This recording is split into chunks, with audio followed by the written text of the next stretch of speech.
Discussion naïve, c'est un podcast produit par la Télé du Haut-du-Lac où se retrouvent Vanessa Girard et Christian Laprise pour parler sans prétention de sujets variés. Chaque épisode est guidé par un thème et chacun s'engage à préparer une chronique en lien avec celui-ci, en plus d'en préparer une dont le sujet sera imposé par l'autre. Bonne écoute!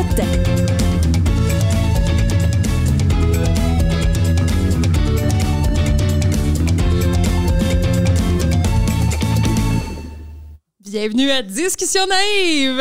Bonjour Vanessa, comment vas-tu? Hey, ça va bien. Là, je pense qu'il faut mettre les gens en contexte. Ben, je pense que oui, là. Tu sais, parce que vous entendez les épisodes, vous, semaine après semaine, mais nous, il y a différents délais, tu sais, entre les tournages, on va appeler ça de même. Puis là, ça fait comme longtemps qu'on n'a pas fait. Oui, ça fait au moins 3 semaines. Au moins 3 semaines. Ouais. Puis, ça fait longtemps qu'on n'a pas fait. Juste nous deux, hein. Les 2 dernières fois, on a eu des invités. C'était super le fun. Mais là, c'est le fun aussi de retomber dans l'essence même de discussion naïve. L'essence même de nous deux. De nous deux. On se retrouve dans notre essence. C'est tellement bon de se retrouver dans notre essence. Comme je m'étais ennuyée, je te fais quasiment de la poésie. C'est de la poésie, de la grande classe de poésie. Puis d'ailleurs, aujourd'hui, tu t'es mis toute belle. T'es toujours toute belle, mais là, aujourd'hui, tu as une robe. T'es vraiment jolie. Hey, mais merci beaucoup. Et tu arbores une nouvelle coupe de cheveux, Vanessa. C'est vrai, c'est le premier épisode depuis la grande coupe. La coupe à blanc. Le grand feu. Le grand feu. Non, mais d'abord, je veux juste dire que je me suis pas chicksée de même juste pour le podcast parce que j'avais des tournages aujourd'hui. Ah, c'est décevant. Je pensais que tu avais fait ça. J'ai pas eu le temps de me changer. Juste pour moi. Non, mais je savais que tu apprécierais. J'ai dit, j'ai pas le temps de me changer, mais écoute, pauvre lui, il me voit tout le temps en jogging. On va faire un petit clash. Il va me voir en robe, bien chromée. Mais oui, je me suis fait couper les cheveux de manière assez significative. Ben moi, je dirais même drastique. Assez drastique. Oui. Ouais, c'est le bon mot. Je suis plus raccord avec mon petit dessin là, que Maud a fait Effectivement, de moi. Il non. va falloir qu'elle m'en fasse un autre. Si elle est à l'écoute. Mais c'est très joli. Ben merci beaucoup. Oui. Ça faisait longtemps que j'y pensais. Beaucoup de gens me questionnent à ce propos. C'est drôle, hein, quand tu fais tu sais, toi, tu te coupes les cheveux, puis là, tout le monde t'en parle, puis là, tu te dis, ça va durer un temps, mais c'est comme à chaque nouvelle personne que je revois, je dois recommencer l'explication. On dirait que les gens attendent une explication. On dirait qu'ils sont comme... Mais pourquoi? Mais pourquoi? Oui. Et puis je me suis fait dire aussi, j'étais courageuse. Là, j'étais comme, hey, on se peut tuer du poil sur la tête. Là, le courage, là, ça va. Là, ça m'a pas pris tant de courage à limite, que ça repousse. Mais ça repousse. Et puis, ils ont déjà commencé à repousser. Ça fait 2 semaines à peu près. Puis, je les ai déjà d'en face. Moi, mes cheveux poussent vite. Puis, première raison pourquoi j'ai fait ça, j'étais vraiment tannée de mes grands cheveux. Moi, j'ai les cheveux épais. J'ai des gros cheveux, j'en ai beaucoup. Ils frisent, tu sais, j'ai du cheveu en masse. Puis j'avais vraiment chaud tout le temps, puis j'étais tannée. Puis tu sais, comme on le dit quasiment à chaque épisode, à ce temps, on est fatigant, mais on s'entraîne depuis le mois de janvier. Puis là, j'avais l'impression de devoir me laver les cheveux à tous les jours, puis que ça me prenait une éternité les styler après, tu sais. Puis moi, je travaille ici à la Télé du Haut-du-Lac, à la télé communautaire, fait que je passe à la TV. Puis là, quasiment tous les jours, j'ai des petits tournages, mais là, tu te dis, je vais perdre des cheveux tout laides pour mon tournage. C'est sûr. Fait qu'écoute, c'était gossant. Puis là, ça faisait un bout que je regardais les photos de cheveux courts, puis j'étais comme, ah ouais, je vais tellement être bien. Ça s'en vient. Je vais me passer la main dans la nuque. Ben oui, je vais me tu vas sentir faire comme moi, cheveux. tu vas te laver les cheveux avec une débarbouillette. C'est parfait. Quoi? Ben là, presque. C'est là. ça que tu fais? Ben presque. Mais non, mais quasiment. J'ai pas essayé ça encore. Mais non, merci de ce conseil. D'un coup vite, des fois, là, un peu d'eau sur une débarbouillette, tu passes ça dans les cheveux, zing-zing, puis c'est réglé pour moi. Là. C'est sûr, je l'essaye là. Je l'essaye cette semaine. Mais, tu sais, je suis full contente de mes nouveaux cheveux. C'est vraiment pratique. Puis je trouve que ça me donne un petit look années 60. Trouves-tu un peu? On dirait que j'ai une petite coupe... dodo dans moi et l'autre. Oui. Il y a un petit quelque chose il y a un petit quelque chose des années funky 60. Un peu fan de Beatles. Oui, effectivement. Fait que voilà qui est mis au clair. Mais écoute, ce n'était pas chronique capillaire. On a quand même plusieurs chroniques à faire aujourd'hui. On a un thème aussi. Et c'est un thème qui nous a été souvent demandé parce qu'on vous demande souvent de nous envoyer des thèmes ou des idées de chroniques. Et un qui est revenu le plus souvent, c'est notre thème aujourd'hui, c'est... La mort. Ben glauque. Non, mais tu sais, c'était full mise en scène. Mais c'est vrai que c'est un thème qui est revenu, puis on s'est posé la question. Comme moi, je me suis posé la question, je disais, Vanessa, on va-tu vraiment parler de la mort? On va dire de qu'est-ce qu'on va dire sur la mort? Ça va être... En tout cas, j'avoue que c'était... Mais on a dit non, on se lance. On y va, puis on essaye de parler de la mort. Ben c'est ça. Moi, j'ai dit pourquoi pas. On va trouver des angles qui vont... Tu sais, parce qu'il faut en parler, parce que la mort, ça fait partie de la vie. Et certains disent que c'est la seule justice sur Terre. C'est la mort. Quand même vrai. Et mon père aussi dit souvent que la seule justice sur Terre, c'est le temps qui passe. Hein? Riche aussi. ou pauvre, beau ou laid, le temps passe pour tout le monde de manière égale. Et ça veut dire qu'on a une finalité. Hein? Un jour, on va tous mourir. Et là, moi, je dois te dire quelque chose aussi avant qu'on rentre dans le vif du sujet. Ça me stressait un peu de parler de la mort aujourd'hui parce que je suis un peu superstitieuse et je me disais, ce serait tellement mon genre de faire une chronique sur la mort puis de mourir le soir même. Tu sais, ce serait vraiment mon genre. Franchement, ben voyons donc! T'aurais dû me dire ça avant, on n'aurait pas fait l'épisode. Mais je touche du bois, là, gars. Je touche du bois pour enlever la malédiction. Non, mais à vous, tu sais, c'est le genre de choses qu'on pense, non? Je trouverais ça vraiment étrange, là, moi, là. Je pense que je m'en remettrais pas, là. Et puis là, demain, on écouterait ce tape-là, tu sais, on dirait, elle l'a dit, bien morte le soir même. On l'écouterait pas, on le brûlerait. Mais on dirait qu'il fallait que je le dise pour justement que ça n'arrive pas. Exorciser ça. Il fallait que je l'exorcise. T'as même pas pensé à ça, toi? Non, pas du tout. Pas du tout. Moi, j'ai fait mes chroniques, mais j'ai essayé de trouver quel angle. Tu sais, moi, c'était beaucoup quel angle qu'on va en parler pour que ça soit, un, intéressant, et deux, que ça soit le fun, un peu drôle. Tu me connais, j'aime ça. Bon, mais tu sais, comment on peut rire de ça ou pas. C'est toujours un peu embêtant, mais en tout cas, j'ai trouvé des façons d'en parler d'une certaine façon. Dis-nous ça, de quoi tu vas nous parler? Écoute, en fait, ma chronique, la première chronique que j'ai... En fait, je détourne un peu le sujet de la mort. Je le prends dans un autre angle. Je le prends dans l'angle de comment l'éviter. Hein? Ou comment l'éloigner le plus. Donc, je vais vous parler de longévité et de vitalité.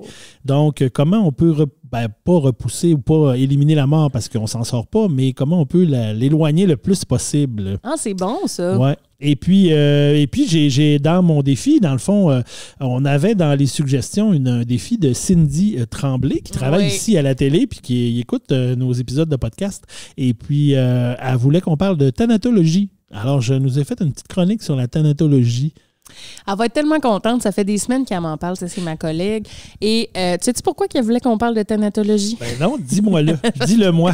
Je sais pas si j'en ai déjà parlé dans le podcast. Je me rappelle plus. Probablement parce que, tu sais, ici où est-ce qu'on est à la télé du Haut-du-Lac, c'est hanté. Hein? Il y a un fantôme. C'est vrai. Il y a un fantôme ici. On l'a appelé Jack, d'ailleurs. On le salue. J'ai peur.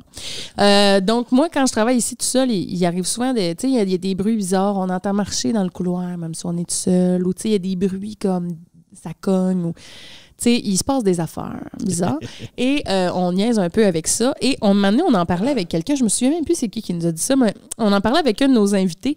Puis la personne nous a dit, mais vous savez qu'ici, où est-ce que sont situés vos locaux, jadis, c'était une maison de thanatologie. C'était ici qu'on embaumait les morts. On est tout proche de l'église. Hein?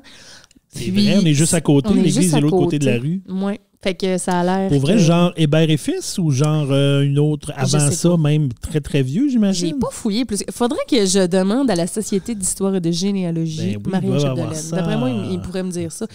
En plus, je l'ai vu aujourd'hui, Steve Quentin de la Société d'histoire. J'aurais dû demander, c'est-tu vrai qu'on était une maison de thanatologues? Mais on s'est vraiment fait dire ça. Puis je trouve que ça fait du sens, dans le sens que la situation géographique, mais aussi la manière dont la bâtisse est conçue. Oui, la conception de la bâtisse pourrait donner... le sous-sol, là, toi, t'as jamais vu le sous-sol? J'ai jamais vu le sous-sol, non, effectivement. effectivement. Je vais te le montrer tantôt dans le noir. Je suis pas sûr. Si Jack est là, moi, je suis pas sûr. Si Jack est là, t'es pas safe. Hein? Fait que c'est ça, c'est pour ça que Cindy voulait qu'on parle absolument de thanatologie. Donc, j'ai bien hâte de voir ce que tu nous as préparé. Ben, écoute, je vais te parler d'embaumement. En tout cas, on verra où ça nous mène, mais on est dans le thème. Et toi, Vanessa, tu vas nous parler de quoi, toi, aujourd'hui? Moi, j'ai décidé de prendre ça du côté du divertissement. Hein? Et je vais... Est-ce qu'on peut se divertir de la mort? C'est ce que tu es en train de me dire. Non, mais tu vas comprendre, c'est que j'ai décidé de faire ça sur les morts qui nous ont marqués au cinéma, dans les livres ou à la télévision. Hein? Quand on s'attache à un personnage et qu'il meurt, ou des fois, c'est une mort spectaculaire ou précise là, qui nous a marqués. Fait que je vais te parler de ça. Puis j'ai consulté aussi les gens sur mon Facebook, comme j'aime toujours le faire, et que les gens participent toujours de façon nombreuse. Je pense que j'avais 120 commentaires là, tantôt quand j'ai regardé. Fait que ça me donne beaucoup de jus pour vous parler des affaires populaires. Et aussi, tu m'as imposé le sujet des expériences de mort imminente. Oui, oui. Donc, les gens qui passent proche de la mort ou, tu sais, qui, des fois, les gens vont faire un arrêt cardiaque ou, tu sais, vont mourir quelques secondes ou quelques minutes et quand ils reviennent, là, ils se rappellent d'avoir vécu des choses bien flyées. Puis, je l'ai pris un peu du côté scientifique parce que je me suis rendu compte qu'il y avait beaucoup d'études sur la vie après la mort. Puis, tu sais, on dirait que j'avais jamais vraiment pensé à ça, mais c'est vrai, dans le fond, que c'est un des plus grands mystères de l'humanité. Hein? Ben Personne n'est revenu pour le dire, comme dirait mon père. Oui. Donc, on va aller voir ce que les gens qui disent avoir vécu ce type d'expérience rapportent. Tu vas voir, c'est fort intéressant. Ah ben c'est excellent. Donc, ça va nous amener des sujets de mort, mais peut-être moins morbides. En tout cas, pas trop morbides. Semi-morbide. Donc, semi-morbide, j'aime ça. On verra. Si ça te tente, as-tu envie de commencer ça? Je commence, OK. J'y vais. Alors, je vais dans ma chronique. Alors, Vanessa, tu sais, on entend beaucoup parler de la mort ces temps-ci. Hein, puis là, à la TV, on les voit tous les jours avec la COVID. Là, tant de morts, puis tant de morts, puis tant de morts. Donc, depuis un an, là, c'est ça. On se fait le décompte au quotidien du nombre de gens qui meurent. Fait que plutôt que de m'intéresser à la mort, comme j'ai dit tantôt, je m'intéresse un peu plus à la longévité et à la vie, mais comment éloigner la mort le plus possible. Alors, Vanessa, toi, est-ce que tu as des trucs, toi, pour vivre vieille? As-tu déjà entendu des trucs ou des choses pour comment vivre vieux? Là? Qu'est-ce qu'il faut faire? Moi, j'ai pas vraiment de trucs en particulier, mais j'ai toujours pensé que je mourrais jeune. Voyons donc, tu as toujours pensé ça?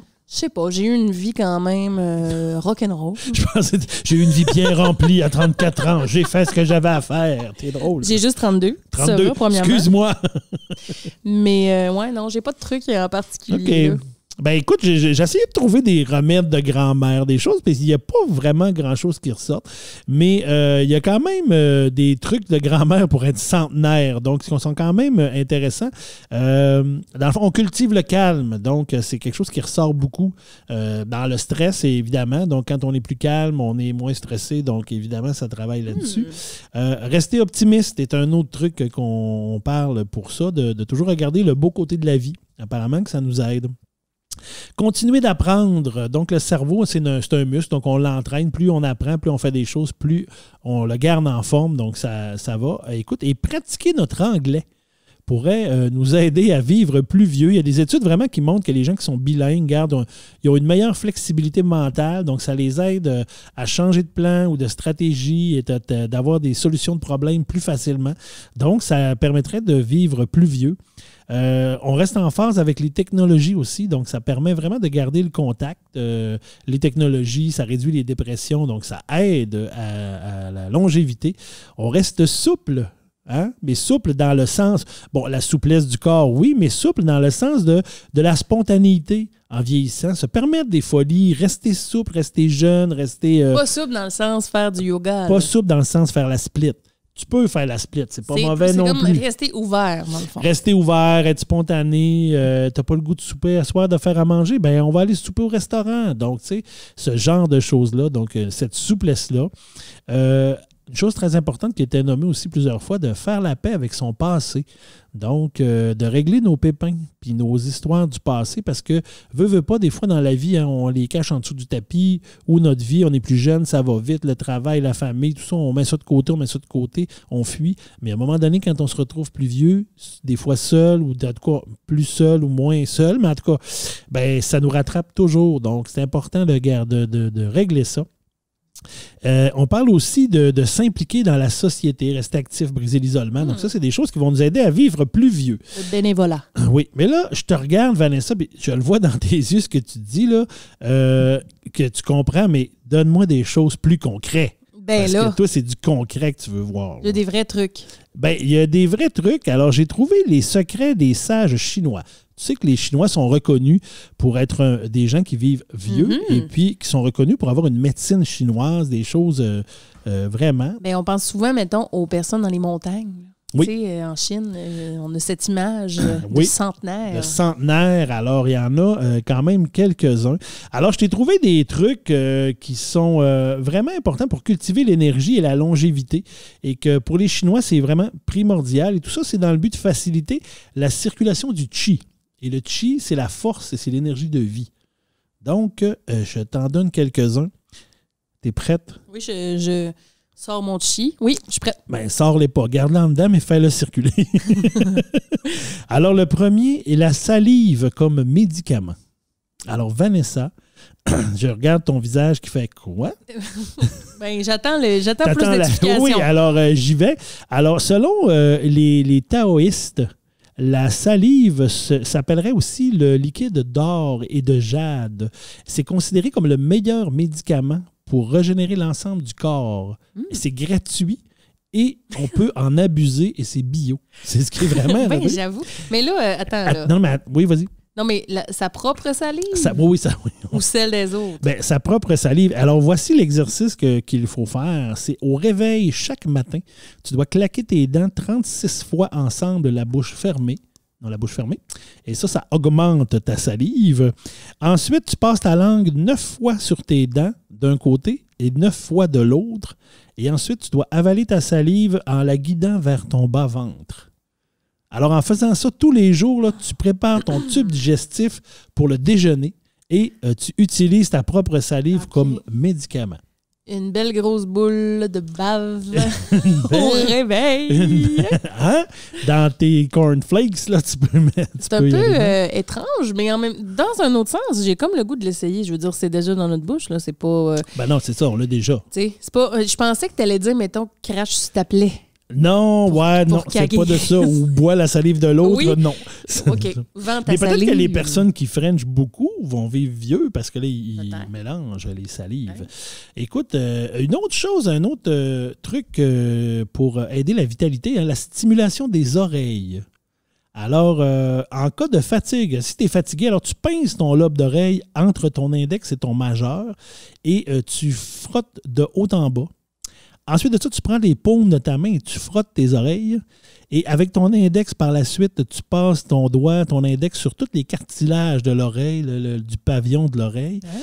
Ensuite de ça, tu entres ton doigt dans l'oreille et tu le débouches d'un coup sec 6 fois. Et dans la médecine traditionnelle chinoise, l'oreille, c'est l'orifice du rein, qui est l'organe qui fonctionne comme la centrale énergétique du corps. Donc, frotter et masser les oreilles permet d'obtenir des répercussions positives sur le corps. Hey, mais moi, là, je fais souvent ça, mettons, quand je suis distraite, là, mettons, je suis à côté de même, là, puis je vais souvent aller me jouer de même après le lobe d'oreille. Ah, ben, tu vois, il y a sans le savoir. Il y a quelque chose là, tu fais travailler ton...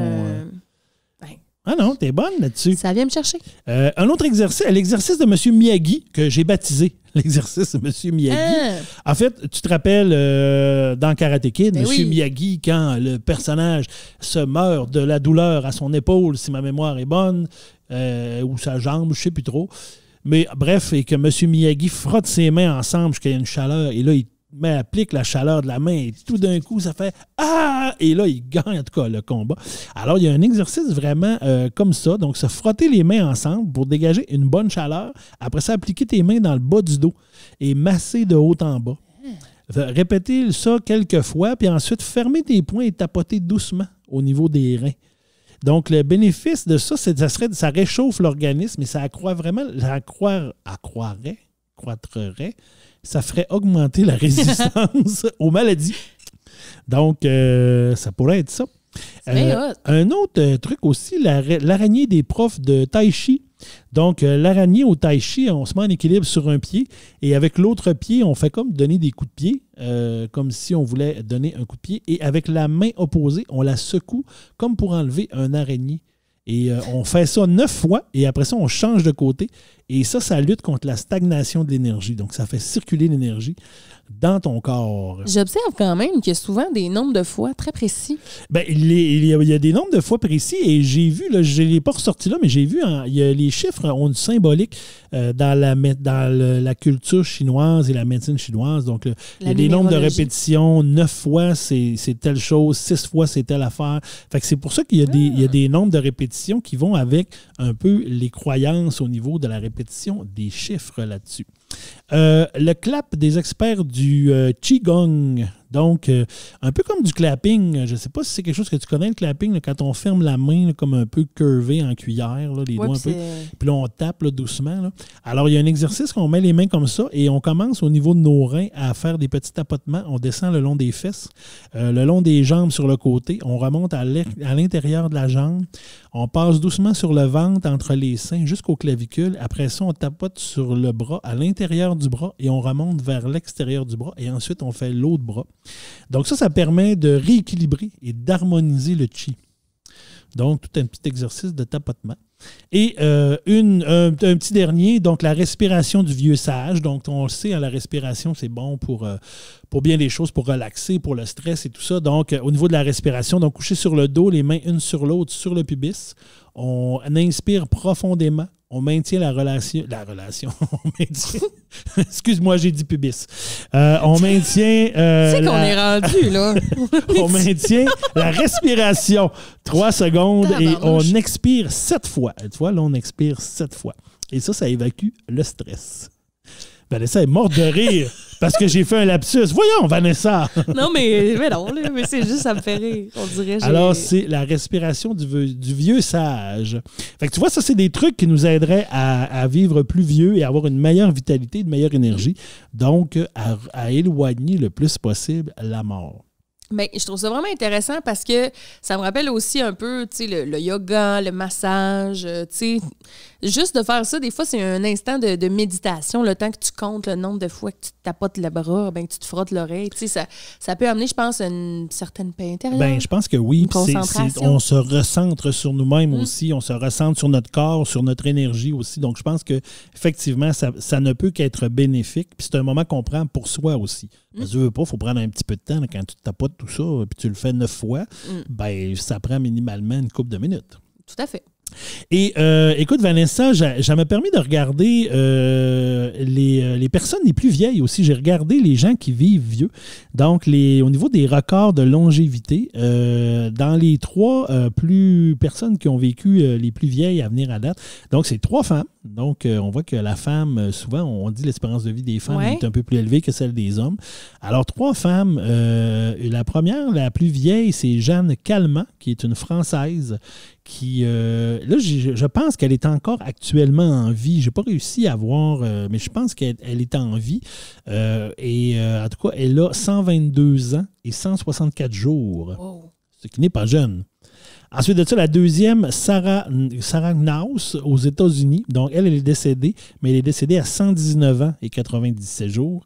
Et on a Kate Tanaka, qui est une Japonaise et qui a 117 ans et 260 jours. Et là, je me rappelle en lisant que Mme Calment, la Française, elle est décédée, elle. C'est la plus vieille, mais c'est Mme Tanaka qui n'est pas décédée encore, qui a 117 ans et 260 jours. Et là, ça, c'est dans...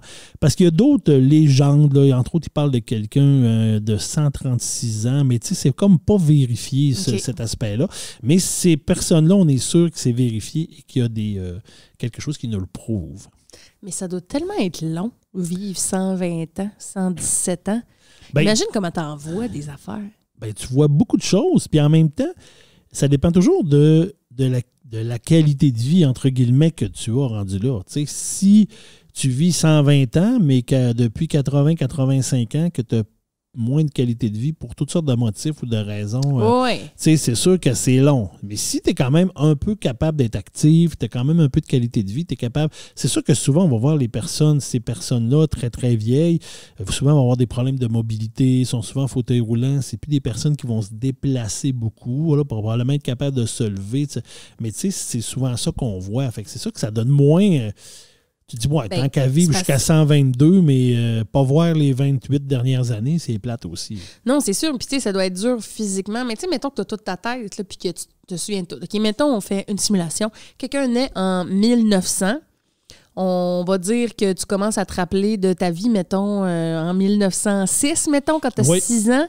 Puis là, tu imagines de 1906 jusqu'à 2021, comment le monde a changé. Ah non, c'est terrible. Mettons, cette personne-là se souviendrait des 2 guerres mondiales, de tout comment que c'était les villages étaient qu'on se promenait à cheval comme des filles de Calais. Ah non, c'est sûr. Puis là, à cette heure, avec Internet, avec la réalité virtuelle, avec l'arrivée de la voiture, l'arrivée de la télévision, je trouve ça capoté, mettons, d'être capable de se rappeler de tout ça. Tu vois tellement d'affaires et tellement de changements, comme tu dis, là, c'est sûr que ça doit être un peu... Ça doit être intéressant, mais en même temps, ça doit être un peu étrange. Et tu as vu vraiment... Je ne sais pas comment ça va être, mettons, quelqu'un qui naît aujourd'hui et qui va vivre 122 ans. Je ne sais pas l'évolution d'aujourd'hui jusqu'en 2040, 2100 quelque chose. 2140, mettons. Je ne sais pas ça va être quoi l'évolution. Je sais c'est sûr que le monde va évoluer encore, mais... On va-tu évoluer autant qu'on a évolué dans les 100 dernières années? Parce que ça a évolué en tabarouette dans les 100 dernières années. Donc, tu sais que je sais pas. Ben, je serais probablement pas là pour le voir. Mais peut-être qu'en ce moment, il y a des gens de 2140 qui écoutent ce podcast, qui ont trouvé des vestiges de ce qu'on produit en ce moment. On les salue. Puis si vous avez des trucs, écrivez-nous sur Facebook. Revenez dans le temps pour nous le dire, parce que rendu là, le voyage dans le temps va m'exister. Je peux pas croire. Écoute, pour finir, là, je t'amène sur des trucs vraiment plus concrets parce que j'ai trouvé des trucs de ces personnes-là, entre autres, qui ont vécu longtemps. Donc, Jessie Gallant, qui a vécu qui à 109 ans, qui était une Écossaise, et jusqu'à 109 ans, elle, son truc pour vivre vieille, ça a été de se tenir loin des hommes. Elle avait dit ça dans une entrevue. C'est drôle, ça. Oui, elle avait dit ça dans une entrevue. Elle avait dit que les hommes étaient plus une source d'ennui qu'autre chose. Bien d'accord, ma chum. Alors, on retient ça. Il y a Emma Morano qui a vécu jusqu'à 117 ans et qui disait un peu la même chose parce qu'elle, après la fin de son mariage en 1938, elle a décidé de ne plus avoir d'homme dans sa vie. Elle ne voulait plus se faire dominer. Wow. Donc, ça a été son témoignage là-dessus. Jeanne Calment, qu'on dit tantôt, 122 ans, qui est une des plus vieilles, elle, faire du sport, un verre de Porto par jour et 2 cigarillos par jour. C'est vrai, elle fumait. Oui, alors c'était ses trucs. Suzanne Mochat, 116 ans, une Américaine. Une Américaine. Elle, 4 tranches de bacon, 2 œufs et du gruyot tous les matins, mais surtout une énergie positive. S'entourer d'amour et d'énergie positive, c'est la clé. Comme on disait un peu tantôt. Et être heureux, je pense que c'est ça. Moins stressé, être heureux, être bien. Dans bien le manger, positif. Bouger, oui, tout ça, mais bien pas en faire une folie. Bien manger, du bon bacon. Du bon bacon tous les matins. Hein? On dit que le bacon, c'est pas bon. Et Kane Tanaka, qu'on a parlé tantôt, 117 ans, donc elle a dit que les bonbons et le soda l'avaient maintenu en bonne santé pendant des années. Alors, Vanessa, si tu veux vivre longtemps et rester en forme, oui, tu peux prendre des meilleures habitudes de vie, mais tu peux aussi écouter toutes ces doyennes du monde, rester célibataire en mangeant 2 œufs bacon le matin, 1 verre de vin et 2 cigarillos, ça devrait bien aller. Je suis bien parti, moi, vivre jusqu'à 200. Alors, c'est ça qui termine ma chronique sur la longévité, que j'ai quand même fait dans un temps raisonnable. Je tiens à souligner parce que Vanessa, on n'a pas parlé, mais notre dernier épisode, j'ai parlé de Survivor et des téléréalités et qui date d'à peu près il y a 3 semaines et j'ai parlé pendant presque 1 heure. Donc, Vanessa m'en parle encore. Alors, cette semaine, j'ai tellement parlé longtemps qu'il a fallu qu'on le mette en 2 parties. Et voilà. Alors, j'ai dit, tu m'écœures avec ça, ben mes prochaines vont être plus courtes. Ben, je te félicite pour ton effort et moi aussi, d'ailleurs, j'ai fait un effort pour essayer de faire ça.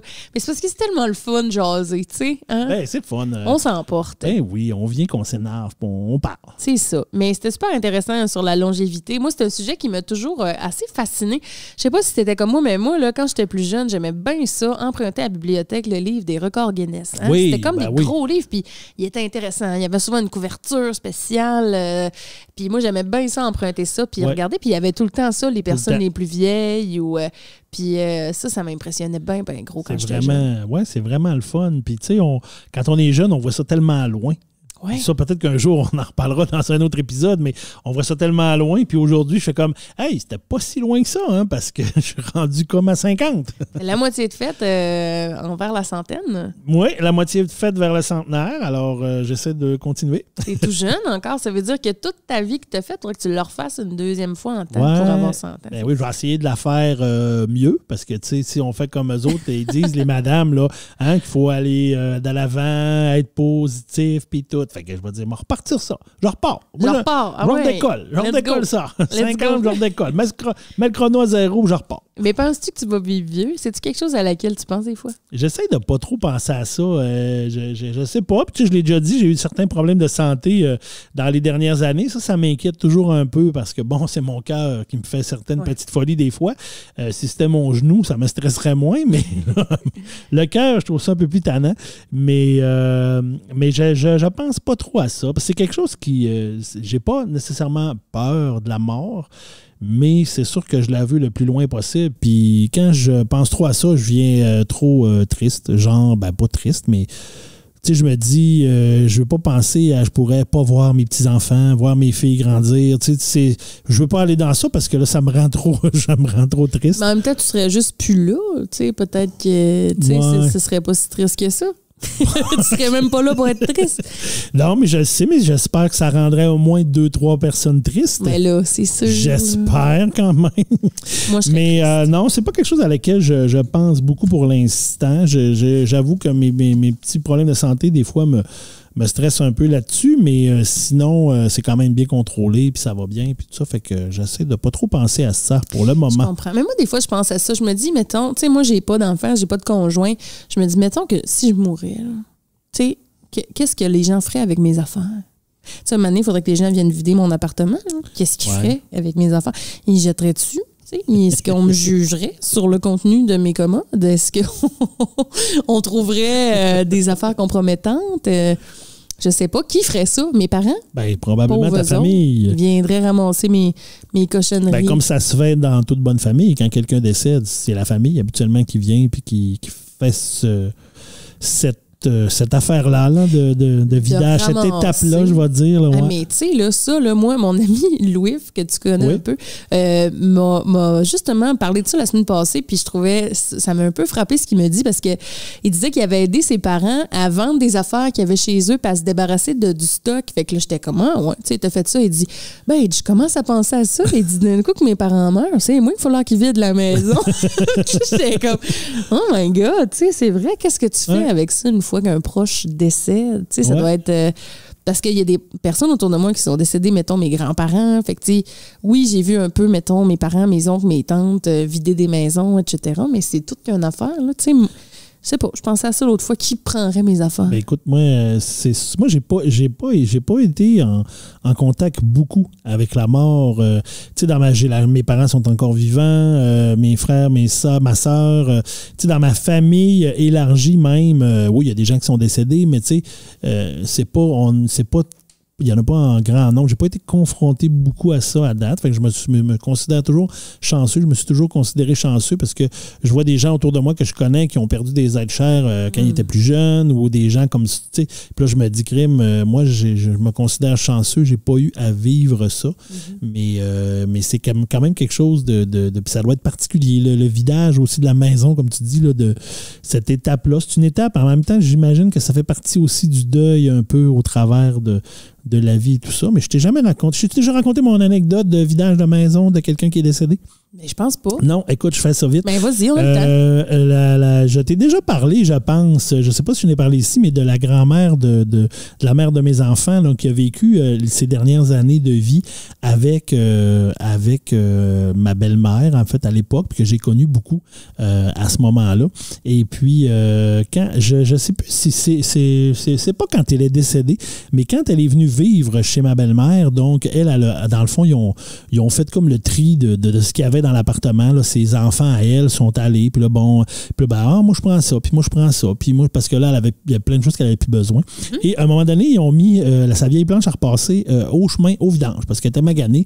Puis là, il y a mon oncle, ma tante qui a sorti ça, il a mis ça dehors au vidange, et ma belle-mère a fait « Hey, la planche à repasser ». Et moi, à cette époque-là, je partais en appartement avec ma conjointe. Et puis là, j'ai comme fait, écoute, puis ma belle-mère a fait, hey, ils n'ont pas de planche à repasser. On ramasse la planche à repasser. Parfait. Fait qu'écoute, moi, j'ai repassé du linge sur cette planche à repasser-là longtemps. À un moment donné, la grand-mère est décédée.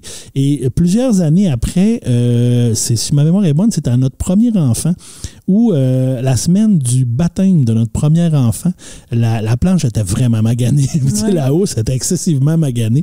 Et là, on avait décidé de changer la housse. On avait acheté une housse neuve et on a changé la housse. Et en changeant la housse, ma conjointe avait trouvé 160 $ un brun, puis 3,20, écoute, bien étampé entre les couches de tissu et bien repassé. On s'entend, ça devait faire au moins 5-6 ans que nous autres, on repassait dessus, puis ça avait sûrement repassé avant.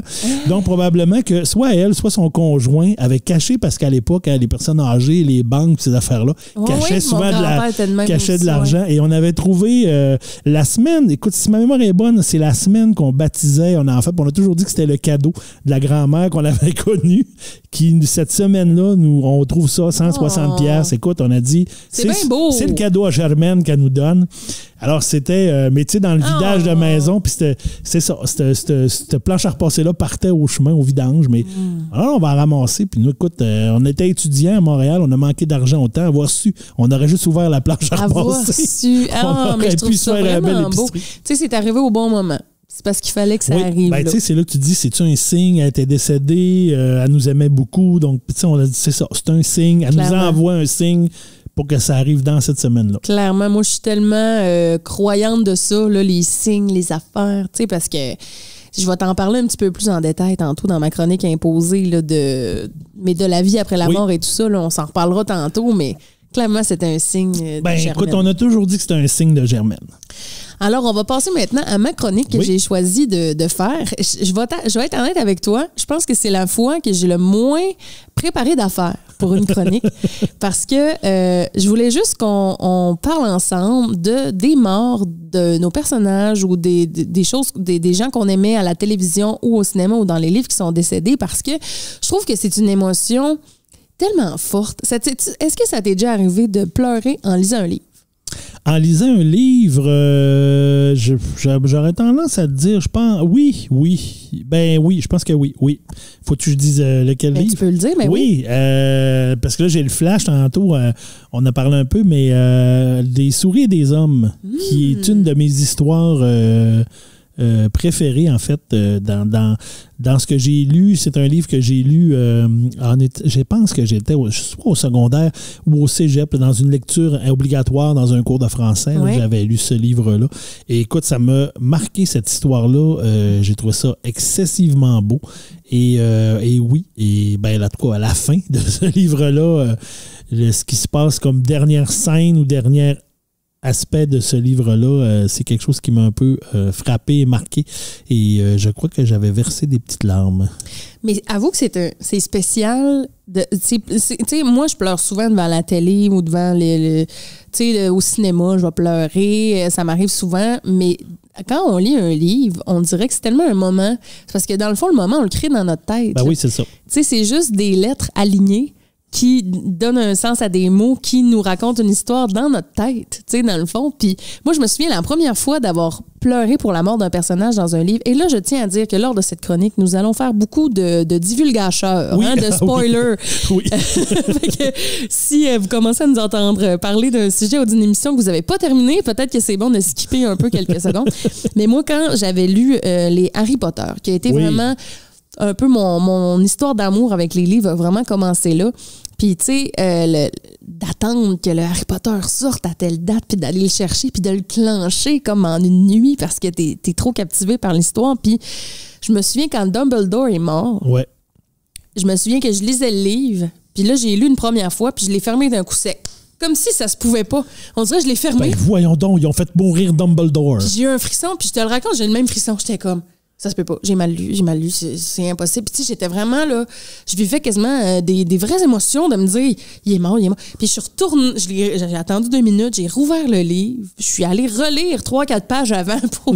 J'étais comme, je suis fatiguée. J'ai mal compris. Il est pas mort pour vrai. Je me doutais. Tu sais, puis là, j'ai relu. Puis, il était mort pour vrai. Et là, je pleurais. Et de lire en essuyant les larmes. Puis d'être, oh mon Dieu. Tu sais, puis aussi quand Dobby meurt. Ben oui. Dans Harry Potter, c'est d'une tristesse inouïe. C'est vraiment c'est une mort triste. C'est une mort, oui, puis vraiment un personnage qui est là dans le 2e, plus le film, si ma mémoire est bonne, c'est dans il arrive dans le 2e qu'on le voit un peu plus, mais sinon, on le voit très sporadiquement après. Et dans le fond, il meurt dans la fin de l'avant-dernier film, au début du dernier. Là.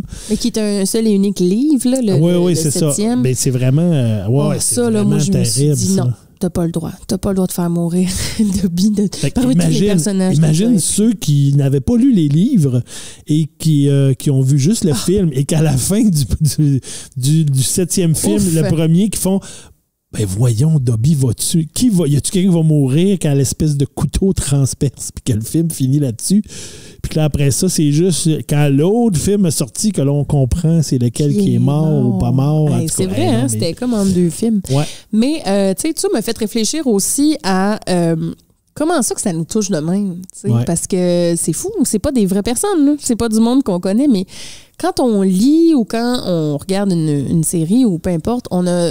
Les gens qui pleurent beaucoup devant la télé sont des gens très empathiques, hein, tu t'en douteras. C'est comme si on prenait les émotions des personnages puis qu'on les vivait puis qu'on s'attachait vraiment pour vrai à ces gens-là. Puis même des fois, on a un deuil à faire d'un personnage imaginaire. Puis tu sais, aussi, moi, les autres fois que j'ai déjà pleuré en lisant des livres, c'est quand je finis une série. Mettons les Hunger Games, je me souviens d'avoir fermé le dernier livre puis d'avoir vraiment pleuré comme longtemps, tu sais, de me dire, c'est fini, tu sais, j'aurais plus de nouvelles d'eux autres. Comme quand Friends... J'aurais plus de nouvelles d'eux autres. Je te le dis, comme quand Friends a fini, puis tu sais, je l'avais comme tout écouté en une traite, là, quasiment, là, tu sais, ben là, pas en une journée, là, mais tu comprends ce que je veux dire, j'avais binge-watché, comme on dit. Ouais. Puis j'ai tellement pleuré quand ça finit parce que j'allais m'ennuyer d'eux autres. Ouais. Tu sais, c'est comme si je me créais des amis imaginaires, mais que j'y croyais vraiment.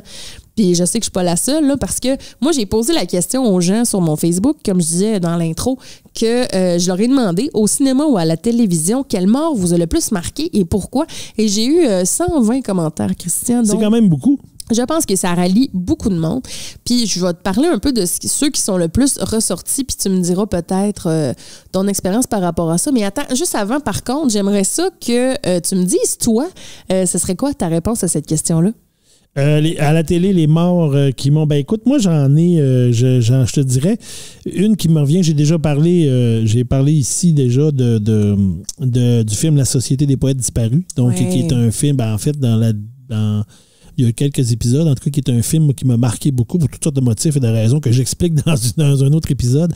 Mais à la fin de ce film-là, on a le personnage de Robert Sean Leonard, que je ne me rappelle pas son petit nom, mais qui est un des personnages principaux du film, qui décide de se suicider parce que, bon, lui, il voulait vivre son rêve de faire du théâtre, d'être comédien, alors que ses parents ne lui permettaient pas de vivre ça. On est dans les années 50, on s'entend, là, donc pouvoir de la famille très, très présent. Et puis, écoute, ça, c'est une mort qui m'a marqué beaucoup et dans laquelle j'ai pleuré et que souvent, je pleure encore, même si je le réécoute, puis je le sais, souvent, ça va me tirer une larme dans ce personnage-là. Mais je me souviens pas, est-ce qu'on voit la mort? Est-ce qu'on... En fait, non. On le voit pas, hein? On le voit. Ben, en fait, on le voit tu sais, dans le fond, il y a toute une préparation avec la musique qui est très, très dark, si on veut. Lui, il part, c'est la nuit, il s'en va dans le bureau de son père. En plus, c'est hyper symbolique parce qu'il fait ça dans le bureau de son père et c'est son père qui voulait pas qu'il vive ça. C'est l'hiver, il ouvre la fenêtre. Tu sais, il fait froid, il est en bobette, genre, puis tout ce qu'on voit, en fait, c'est qu'il il savait que dans le tiroir de son père, il y avait une arme. Donc, c'est ce qu'on voit. Et après, on voit ce qu'on voit. Ben, je pense qu'on n'entend pas, mais on voit son père se réveiller en sursaut puis faire comme si lui il avait entendu, mais je pense qu'on n'entend pas le bruit. Et après ça, son père arrive et il fouille dans la maison, il cherche d'où vient le bruit, là, il tombe à son bureau et il le voit par terre. Donc, tu sais, on sait tout ce qu'on voit, puis même quand on le voit par terre, on voit juste, tu sais, il est comme derrière le bureau, fait qu'on voit juste une partie de ses jambes, on voit rien de dégueulasse, mettons. Non, mais c'est d'autant plus troublant. Hein? On dirait que des fois, quand on voit pas tout, qu'on se l'imagine. La réalisation est vraiment bien faite dans ce bout-là, avec toute la musique, l'intensité de la musique. La scène, ça passe pas au ralenti, mais c'est très lent dans le rythme. L'acteur bouge lentement, il fait les choses. Fait que c'est vraiment, il y a une intensité, puis tu comprends quand même assez rapidement que c'est ça qui va se passer, là. Fait que tu sais, puis là, tu te fais comme, ben non, il va pas, et là, ça arrive. Alors moi, c'est vraiment une des morts que j'ai trouvé vraiment dans un film là, qui encore aujourd'hui on va dire, me touche. Ben moi, je pense que la première à laquelle j'ai pensé quand je me suis moi-même posé la question, j'étais comme... Il y en avait quelques-unes qui me sont venues en tête, tu sais, comme dans Titanic, mettons, tu sais, quand Jack meurt, parce que j'étais quand même jeune quand Titanic est sorti, là, je devais avoir environ 11 ans, je dirais, puis je me rappelle de l'avoir vu plusieurs fois parce qu'on avait le VHS, tu sais, le fameux VHS double. Et moi, j'écoutais toujours juste la première cassette, hein, parce que dans la deuxième, c'est là que tout le drame se passait. Moi, j'écoutais juste la première, puis j'arrêtais là. Mais la première fois que j'ai vu ça, on dirait que j'en revenais pas qu'un personnage principal meurt. Puis tu sais, je pense que de nos jours, puis d'ailleurs, les gens m'ont beaucoup nommé Game of Thrones, hein, moi, j'ai pas vu ça, mais apparemment qu'il y a énormément de gens qui meurent dans Game of Thrones. Ben, on dirait que dans cette émission-là, c'est comme là que ça a commencé à être un peu plus populaire de faire mourir même des personnages qui sont principaux. Parce que tu sais, des fois, on écoute la TV, c'est sûr qu'il n'est pas mort, c'est le principal de l'émission. Ben oui. Il sera pas mort. Mais non, dans Game of Thrones, ils sont morts. Tu sais, moi, j'ai pas écouté non plus, j'ai écouté juste la première saison, puis justement, j'étais comme, c'est pour tout le monde et pour mourir. Moi, on ne perdra pas de temps à m'attacher au monde. Je l'ai comme pas écouté. Mais moi, la mort qui m'a le plus marqué, je pense, c'est dans le film L'été de mes 11 ans. Oui, le film My Girl en anglais. Oh un film de 91. Et ça, là, mon Dieu, ça m'a tellement marqué. Oui. Parce que c'est l'histoire d'une petite fille dont le père, justement, est thanatologue, je pense. Oui, il y avait un salon funéraire. Il y a un salon funéraire. Puis, elle se fait amie avec le petit voisin. Et à un moment donné, le petit voisin, il meurt, hein, parce qu'il se fait piquer par des abeilles. Puis, il était allergique. Puis là, il décède. Ouais. Donc, il est exposé dans la maison de la petite fille parce que c'était comme chez elle le salon funéraire. Et là, il y a la fameuse scène où, puis elle est brillante, cette actrice-là, dans cette scène-là, pour une petite fille. Elle est très jeune. Super jeune. Elle s'appelle Anna Chlumsky. Elle n'a pas fait nécessairement beaucoup de choses après, mais c'était un rôle extrêmement marquant. Elle doit avoir 11-12 ans, là. Elle est très, à peu très près. jeune, Mais c'est l'été de mes 11 ans, donc je pense qu'elle doit être aux alentours de ces âges-là. Peut-être que l'actrice n'avait pas 11 ans, là, mais sûrement qu'elle n'était pas loin parce que... Mais elle ne veut pas trop y aller au funérail, puis à un moment donné, pendant que le curé est en train de parler, elle rentre dans la pièce, puis elle va voir le corps de son ami, puis là, elle le regarde, puis là, elle dit, ils n'ont pas mis ses lunettes, parce qu'il y avait des lunettes, le petit garçon. Il verra pas. Puis elle dit, il ne faut rien sans ses lunettes, mettez-y ses lunettes, puis là, elle se met à pleurer. Gars, je te le compte, j'ai le poil de rette, c'est vrai. J'avais pas pensé à ce film-là, mais effectivement, c'est une scène incroyable, ça. C'est joué brillamment. Oui. Puis après ça, elle sauve, puis elle va voir son prof de poésie de qui elle était amoureuse, mais tu sais... À 11 ans. À 11 ans, là, tu sais, puis elle se rend compte qu'il est marié, puis tu sais, comme sa vie prend le bord un peu, là, mais mon Dieu que c'est bien joué, puis que c'est bon. Avec Dan Aykroyd, si je me souviens bien, qui est le père thanatologue. Absolument, puis Jamie Lee Curtis, qui est là-dedans aussi, qui est comme la blonde de son père là-dedans, je pense, ou sa mère directement, je sais plus. Peut-être la blonde, non, il est pas veuf, il est veuf, je pense. Ouais. Mais en tout cas, qui est dans ce film-là aussi, puis Macaulay Culkin, qui fait le petit garçon qui meurt. Mais mon Dieu, quelle scène marquante. Donc, effectivement, c'est excessivement était pas mal marquant. dans mes tops marquants. Puis, ce que beaucoup les gens m'ont nommé aussi, ce qui est vraiment revenu, c'est Le Roi Lion. Hein? Ben avec Mufasa, la mort de Mufasa. Effectivement. Ça aussi, ça m'a marqué en tabarouette. Parce que j'étais jeune. Je pense même que j'étais allée le voir au cinéma. Si je me trompe pas, là, me semble que j'étais allée le voir au cinéma avec mes parents. Puis, je m'attendais pas à ça non plus. Là. Écoute. Ben non, puis direct au début, genre. Vraiment au début. Puis c'est comme la figure paternelle, tu sais, qui meurt, puis là, il se sent tellement mal. Puis en plus, son mononcle qui fait croire que c'est de sa faute. C'est à cause de toi, va-t'en, sauve-toi. Mon Dieu, c'est hard quand même pour un film d'enfant. Écoute, chez nous, ça a tellement tourné, ce film-là. Nous aussi, on avait le VHS. Ouais. Écoute, qui a été usé bord en bord. Enveloppe en gros plastique blanc qui pue. Là. Écoute, moi, c'est ma fille la plus vieille quand ça a sorti. Là, c'était ma première. Et puis, écoute, si ça jouait pas 2 fois par jour chez nous pendant je sais pas combien de temps, ça n'a pas joué. Là. Donc, écoute, mais c'était full bon. C'est un de nos films préférés. C'était un des films familiales de la famille, adultes et parents compris, qu'on adorait et on en parle encore aujourd'hui de ce film-là. Et une trame sonore, ma foi, excellente. Incroyable. Ouais. Après ça, justement, parlant de trame sonore, on m'a nommé aussi Lynn la Poffine dans Les Invincibles. Oui. Je sais pas si tu as fini de l'écouter. Oui, je les ai écoutés au complet. Je les ai écoutés complets. Et là, on fait référence à notre premier épisode où j'ai dit à Vanessa, je n'ai pas vu et elle m'a traité d'inculte ou quelque chose de même. Oui, puis là, tu l'as regardé. Et je les ai regardés. Puis la mort de Lynn, écoute, avec Still Loving You de Scorpions en arrière, puis qui part au ralenti, puis toute cette scène-là, tu sais, cette série-là est quand même, somme toute, assez légère. Oui. Légère. Oui, on s'entend. On s'entend que c'est les hacks, là. Les hacks, je l'ai dit bizarre. Mais là, la finale, tabarnouche, on pouvait-tu pas s'attendre à ça, là, tu sais. Non. Moi, je me rappelle de l'avoir vu à TV, là, en direct, là, puis j'étais comme... voyons donc! J'en revenais pas. Après ça, dans les séries télé, moi, personnellement, la mort qui m'a le plus marqué dans une série télé, je sais pas si tu as vu Grey's Anatomy. Je n'ai pas écouté Grey's Anatomy. Tu n'as pas écouté ça. Moi, j'ai été un fan de ER, ça, Urgence, Emergency Room. J'ai écouté les 15 saisons, je pense qu'il y a, avec George Clooney. Alors, moi, j'ai été un fan de ça. On dirait que quand Grey's Anatomy est arrivé, moi, il n'y a rien qui accotait ER. Fait que je n'ai pas écouté. Je comprends. Mais tu sais, moi, je l'ai écouté, mais je l'ai pas tout écouté. Parce que un moment donné, je me suis tannée du drama. Hein, parce que là, ça finit plus. C'est encore à ce jour diffusé. Là. Il y a encore des nouveaux épisodes de Grey's Anatomy qui sont rendus, je pense, à la 20e saison, quelque chose de même. Mais au début, moi, je l'écoutais vraiment. Puis ça, je me rappelle, je l'écoutais avec mes parents là, à l'époque. Puis, mon Dieu, c'était bon au début. C'était super bon. Puis, il y avait un personnage là-dedans, c'était George. Parce qu'il y a quand même beaucoup de gens qui vont mourir au travers de la série. Mais George... je l'ai encore sur le cœur. Parce que c'était vraiment mon préféré. OK? Je l'aimais tellement. Il était un peu maladroit. Il avait comme pas réussi son examen du premier coup. Mais il y avait un cœur en or, ce gars-là. Puis, je l'aimais vraiment comme personnage. Puis, comment ça se déroule?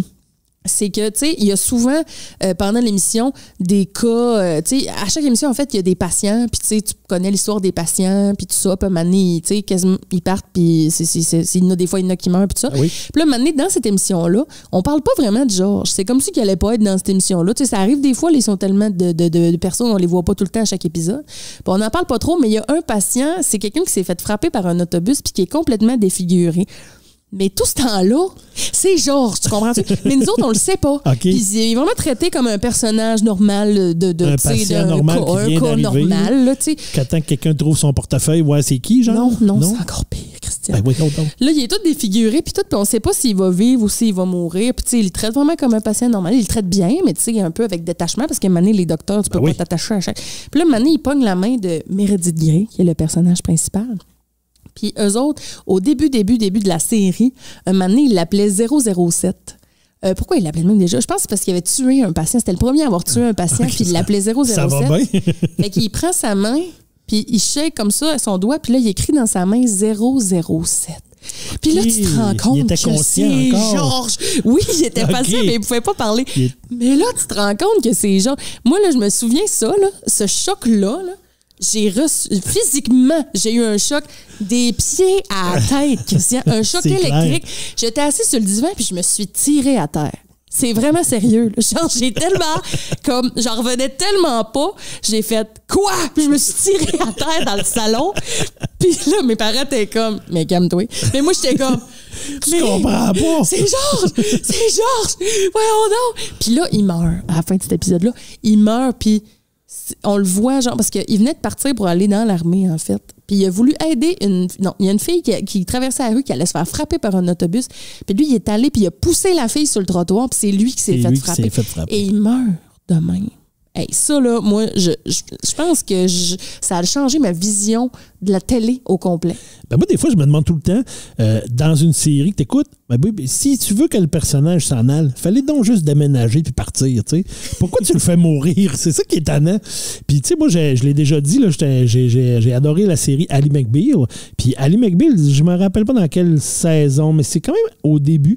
Le personnage, écoute, là, je vois sa face, le personnage, mais je me rappelle pas de son nom. Mais lui, dans le fond, ça a été le chum d'Ally McBeal, un bout et tout ça. Et à un moment donné, on apprend qu'il y a une tumeur au cerveau, mais que là, il se fait traiter. Mais tu sais, on le voit pas nécessairement venir. Et à un moment donné, il est en procès, c'est un avocat. Il est en pleine plaidoirie. Et là, il fait une plaidoirie. Et pendant la plaidoirie, il regarde Ally McBeal, qui est comme son ex avec qui il a été amoureux. Et en tout cas, le discours qu'il fait dans la plaidoirie là, est quasiment un peu une espèce d'aveu qu'il l'aime encore. Mais en tout cas, c'est ce qu'on comprend à travers ce que lui dit, mais ça a vraiment un lien avec le procès. Mais il la regarde dans les yeux et quand il finit sa plaidoirie, il tombe, bang, mort. Puis il meurt. Puis il meurt là, boum. Oh my God. Là, c'est ça. Et là, tu fais comme, ben voyons donc. Et là, tu fais, ben c'est ça. Moi, c'est toujours, ben oui, mais pourquoi il n'a pas juste déménagé s'il y avait d'autres projets de série télé, il voulait plus faire ça ou son contrat était brisé. Il est pas obligé je ne sais de pas mourir. quoi, il n'est pas obligé de mourir. Fallait rien que partir en Californie. Mais c'est tellement plus dramatique. Ben oui, j'imagine. Et d'autres réponses populaires dans la question que j'ai posée aux gens, c'était beaucoup des animaux. Hein, les fameux films de chiens. Ben on sait que le chien meurt. Hein? oui. Marley et moi, c'est revenu plusieurs fois. Hachi. On peut-tu parler d'Hachi? On peut-tu en parler une seconde? Mais le chien, il meurt pas dans Hachi. Non, le chien, non. Mais son maître, oui. Ben oui. Mais y a-tu comme... Moi, ce film-là, OK, là, je vais te dire vraiment une confidence, OK, que j'ai jamais dit à personne. On est dans une confidence. On est juste entre toi puis moi. On n'a pas de thème musical de confidence. Et nos auditeurs. Je te fais une confidence. Tu m'as peut-être déjà entendu dire que j'aimais pas ça, les films de chiens. Les films qui mettent en vedette des animaux en général. Je dis souvent ça. Genre, moi, j'aime pas ça, les films de chiens. Je trouve ça plate. J'en ai pas de chiens. Je m'en fous des chiens. Je m'en fous. Mais la réalité, Christian, c'est que depuis que j'ai écouté Hachi, je me suis dit, plus jamais je ne vais écouter de films de chiens. C'est terminé. Parce que je suis pas capable. Ça me fait trop Même pas pleurer. Chien et chien, là, les films, c'est une petite comédie, ça c'est le fun, des espions chiens. Non, ça c'est vrai que ça me gosse, les comédies de chiens. Là. Mais tu sais, mettons Marley et moi, là. Puis c'est le genre de film-là. La série des là. Toby, là, où il joue au volleyball, où il fait des sports, non? Plus jamais. Moi, Okay. c'est le dernier film de chien que j'ai écouté. C'est Hachi. Ça m'a tellement brisé le cœur que je me suis dit non, plus jamais. C'est là que ça a fini. Terminé. Mais on m'a mentionné aussi dans Histoire sans fin. Tu te souviens Oui, de ce film-là? mon Dieu, c'est vieux, Histoire sans fin. C'est quand même assez vieux. Artax, le cheval, qui meurt Ouais. dans les marais, parce qu'il traverse une espèce de marais, puis c'est les marais de la tristesse, je pense, ou du désespoir, ou quelque chose de même. Ouais. Puis comme si t'es triste, tu sombres dans le marais. Puis le petit gars, il se force pour avoir des pensées positives, mais c'est son cheval qui se naille. Le cheval était triste, Christian, tout ce temps-là. Puis là, il meurt. On ne sentait pas la souffrance du cheval, c'est ça que tu étais en train de me dire. C'est tellement triste. Fait que tu vois, j'ai eu vraiment beaucoup de réponses variées. Il y avait des trucs un peu plus québécois. On m'a parlé 2 fois du film L'Audition avec Luc Picard. As-tu déjà vu ça? Non, je l'ai pas vu, l'audition. T'as pas vu Ben l'audition? Non, Moses Hey, mets d'inculte ça encore sur- une non, fois. Mais pour vrai, mets ça sur ta liste. Faut que tu vois ça. Si je me trompe pas, c'est même produit par Luc Picard. C'est lui qui tient le rôle principal. Je veux même pas te le raconter. Ah non, je veux que t'ailles raconte-moi le voir. pas, si Je veux je que veux t'ailles le le voir. voir. Mais ceux qui l'ont vu vont comprendre. Oh my God. La finale de ce film-là. Mon Dieu, j'ai le goût de pleurer juste à y penser. Puis en terminant, un autre film qui m'a été nommé plusieurs fois, c'est La vie est belle. Ça, t'as sûrement déjà vu ça. Ben non, Non plus. vraiment, hein, je suis pas bon moi, dans tes affaires. Arrête, mais c'est pas que t'es pas Va bon, falloir t'es que tu inculte. va falloir que tu me parles de tes films avant, que je les écoute que avant t'es de écoutes. venir. Mais c'est pas grave que tu l'aies pas vu. Ça fait pas de toi une personne pas bonne ou Non, c'est inculte. juste qu'avec Roberto Bedini, là. Mais c'est juste que toi, tu dois connaître plein d'affaires que moi, je connais pas. Là. Tu sais, je veux dire, là, c'est juste moi qui te parle de Probablement. mes affaires. C'est normal, mais à la fin, il y a un personnage qui va se faire exécuter et il fait comme le niaiseux. Il fait rire son fils. Ah, mais ça, j'ai vu. Ça, t'as déjà vu ça? Non, mais je l'ai pas vu, mais Une je l'ai parodie. lu.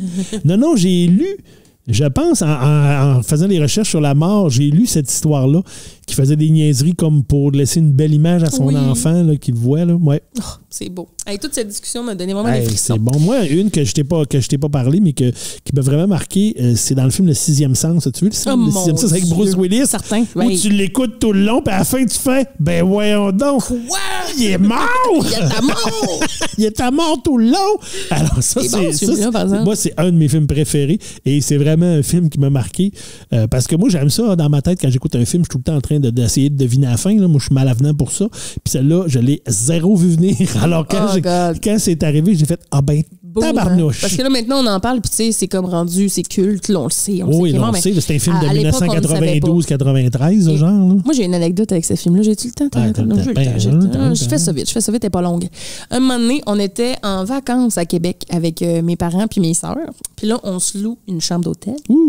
Puis là, le lendemain, on voulait aller aux Galeries de la Capitale, tu sais, faire des manèges, puis magasiner. Le classique. Puis le soir, à l'hôtel, à la télé, c'était Le Sixième Sens. Mais tu sais, on était quand même assez jeunes, mais mon père, il nous met ça. Là, on écoute ça. Ça va être bon. Même. Ça va être bon. Puis on pensait que ma petite sœur endormait, je pense. Puis on était en train d'écouter ça. Puis un moment donné, dans le film, il y a comme une cycliste décédée. Tu te souviens? Elle a le casque de vélo tout croche à la tête. Puis elle fait comme apparaître dans la fenêtre de char. Puis tu fais comme un saut. Puis ma petite sœur, elle dormait pas, finalement. Fait que là, elle a comme vu ça, puis elle s'est mise à pleurer, tu sais. Elle a vraiment crié, puis elle pleurait. Puis nous autres, on s'est mis, tu sais, en tant que grande sœur. Évidemment. Elle la niaisait avec ça, hein. T'as eu peur, tu sais. Puis là, on la niaisait. Puis là, avant qu'elle se couche, on l'écœurait avec ça. Ton ami en bicycle. Tu sais, on faisait exprès. Le lendemain, OK, on va aux Galeries de la Capitale. Puis là, ma sœur avait absolument faire le petit train, là, la montagne russe. Puis moi, j'étais quand même assez vieille, mais ma mère a dit, ben là, vas-y avec. Fait que là, je suis comme, OK, je m'en fous, moi, de ça, je suis tellement cool, mais OK, je vais y aller. Fait que là, je vais avec, on est assis, puis là, tu sais, au début, tu passes dans une espèce de tunnel, hein, puis là, ça monte, ça monte, puis t'es quand même assez dans le noir. Puis là, ma sœur, elle avait peur. Fait que là, elle s'enligne comme pour me prendre la main. Puis là, moi, je dis, t'as peur de ton ami en bicycle? Tu sais, pour la niaiser. Puis là, elle est comme, oui, arrête de niaiser. Mais au moment où on arrive en haut de la côte, je sais pas pourquoi, mais il y avait une employée qui était là. Peut-être qu'il y avait quelque chose de brisé ou je sais pas. Puis elle avait une lampe de poche et elle allume la lampe de poche en dessous de sa face puis elle nous fait « bouh ». Mais moi, j'ai tellement eu peur! Tu comprends pas comment j'ai eu peur. Parce que c'est moi qui niaisais ma soeur, puis j'étais là, t'as peur, hein, ton ami en bicycle? Beau. Mais on était assis en premier, tu sais, fait qu'on l'a vraiment eu. Elle était à côté de moi, un peu comme dans le film. C'était un spécial Halloween. Un peu comme dans le film, la fille en bicycle était dans vite, là. Moi, l'employée, elle était de même, tu sais, dans vite du petit train, tu sais. Puis là, mais je te lâche un cri de mort. Puis on fait le tour, puis mes parents me voient et m'entendent crier, puis sont comme... Voyons, elle voulait même pas y aller, elle trouvait ça niaiseux. C'est elle qui crie le plus. quand on est arrêté, je comptais ça, puis personne me croyait, puis moi j'étais là, je vous le dis, il y avait vraiment un employé avec sa lampe de poche. Fait que c'est ça. Et puis c'est intense ce petit bout-là quand il est dans l'auto, parce qu'en plus ce petit bonhomme qui est super bon dans ce film-là, l'acteur est très bon. Puis là, il parle pas fort à sa mère, je vois des morts. Puis là, sa mère fait, voyons, t'es pas drôle. Puis là, c'est comme, il y a vraiment une petite ambiance glauque là, dans ce bout-là, puis c'est vraiment. Puis là, tu le sais qu'il va y avoir de quoi, puis là, bang, la madame apparaît dans la fenêtre. Moi, je vais m'en souvenir longtemps. Alors, c'est ce qui conclut un peu ma chronique. C'était vraiment le fun. Je sais, j'ai pas pu nommer tous les beaux commentaires que vous m'avez faits, mais si vous écoutez ça et vous avez envie de partager avec nous les morts qui vous ont marqué à la télé, au cinéma, dans les livres, au théâtre, écrivez-nous, ça nous fait toujours plaisir de vous lire. Puis n'oubliez pas à tous les producteurs de films qui nous écoutent et les écrivains de scripts de films, hein, faites-les donc déménager plutôt que les faire mourir. Ça demeure, c'est ton conseil. Ça demeure quand même plus le fun. Écoute, Vanessa, je suis rendu à mon défi. Mon défi que Cindy nous a donné, qui était de parler de thanatologie. Et écoute, j'ai regardé ça un peu, j'ai fait beaucoup de recherches sur la thanatologie, quel angle je vais prendre, la science de tout ça. Mais quand même, au niveau de la thanatologie, ça vient quand même de l'ancien grec. Donc, de Thanatos, qui était le dieu de la mort chez les Grecs, et de Logos, qui était science et discours. Donc, c'est la science de la mort ou l'étude de la mort. Donc, la thanatologie, c'est vraiment quelque chose de très vaste. Tu sais, souvent, on va penser thanatologue, on va penser au bon vieux croque-mort. Hein? On va dire, tu sais, c'est ça, mais c'est très, très vaste parce qu'il n'y a pas juste ça dans la thanatologie. Il y a vraiment toute l'étude de la mort, la médecine légale, ces choses-là donc qui existent dans ça. Alors, c'est très, très diversifié. Mais effectivement, il y a dans cette pratique-là, la pratique des embaumeurs et du bon vieux croque-mort. Est-ce que tu sais, Vanessa, d'où vient le mot croque-mort? Je pense que je le sais, mais peut-être que c'est juste une légende urbaine. Hein, c'est pas clair, hein? Parce qu'on a tous à peu près la même pensée. Et vas-y, explique-moi ça. Ben moi, je me suis déjà fait dire que dans le temps, pour être sûr que la personne était morte, le croque-mort, il croquait un orteil. Un orteil, le gros orteil. Hein? Ben effectivement, dans l'imaginaire collectif, on l'a à peu près tous entendu, cette histoire-là. Puis quand on fait des recherches, c'est pas tant clair si c'est vraiment ça ou pas. En tout cas, les discours et les histoires ne s'entendent pas nécessairement pour dire que c'est vraiment ça. Mais effectivement, on disait que la personne avant d'enterrer quelqu'un, on lui mordait un orteil pour être sûr qu'il ne réagisse pas, qu'il soit vraiment mort. Mais on parle plutôt que ça pourrait aussi venir des épidémies de la peste au Moyen Âge, où on rassemblait beaucoup des nombreux morts, des nombreux cadavres à ce moment-là, puis on les rassemblait avec un crochet. Donc, on prenait un crochet qui était un croc. Donc, peut-être pour ça qu'on l'appelle les croque-morts, parce qu'on les déplaçait avec un crochet. C'est bien glauque. Ouais.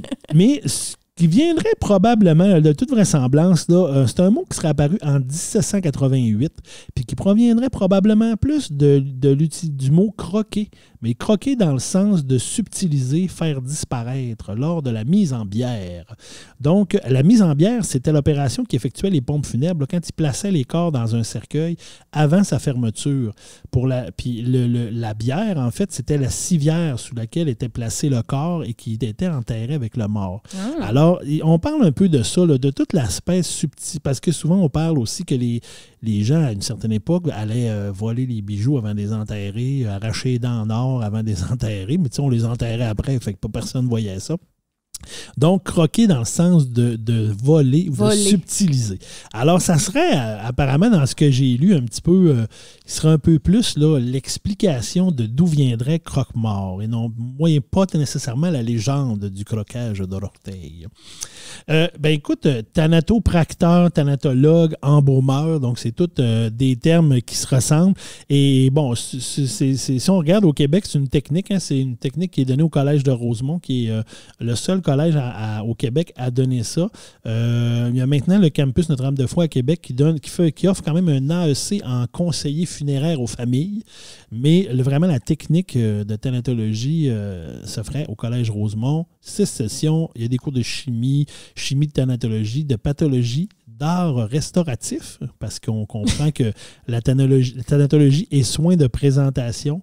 Donc, on s'entend qu'il y a un aspect maquillage. OK, restauratif, pas dans le sens de restaurant. Non, restauratif dans le sens de restaurer. Que Georges, tantôt, qui est un petit peu magané du visage, ben si on veut exposer, ben des fois, il faut faire un peu de travail sur restaurer un peu tout ça. Donc, il y a des cours là-dessus, quand même très intéressants. Mais je me suis intéressé quand même un peu plus au côté embaumement de la thanatologie et j'ai décidé de te parler un peu de l'histoire de l'embaumement.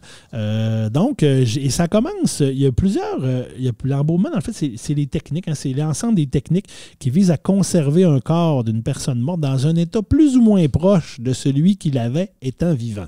Donc, c'est toujours l'objectif, on veut que la personne se ressemble le plus possible. Et là, on remonte à l'Égypte ancienne, donc on va dans la momification. Donc, dans les premières ébauches de la thanatologie, c'était la conservation des corps, ben, c'était un peu les Égyptiens.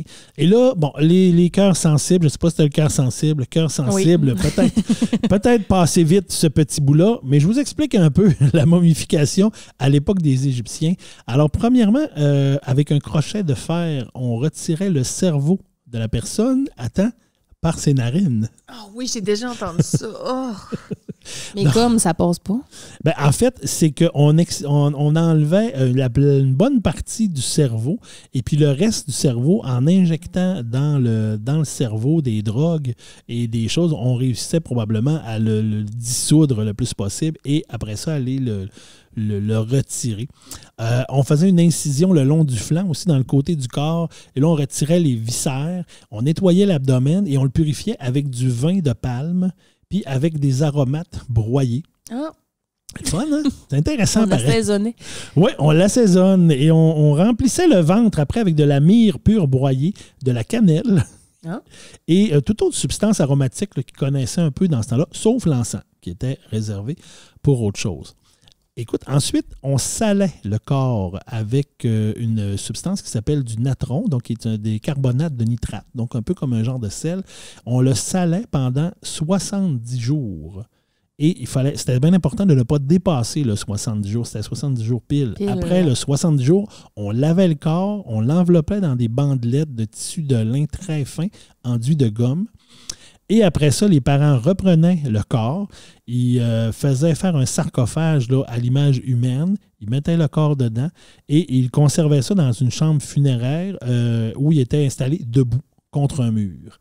Donc, c'est vraiment ça. Et on dit même que le prêtre qui faisait le rituel de la momification, il portait le masque d'Anubis, donc qui est le dieu grec, le dieu égyptien de l'embaumement.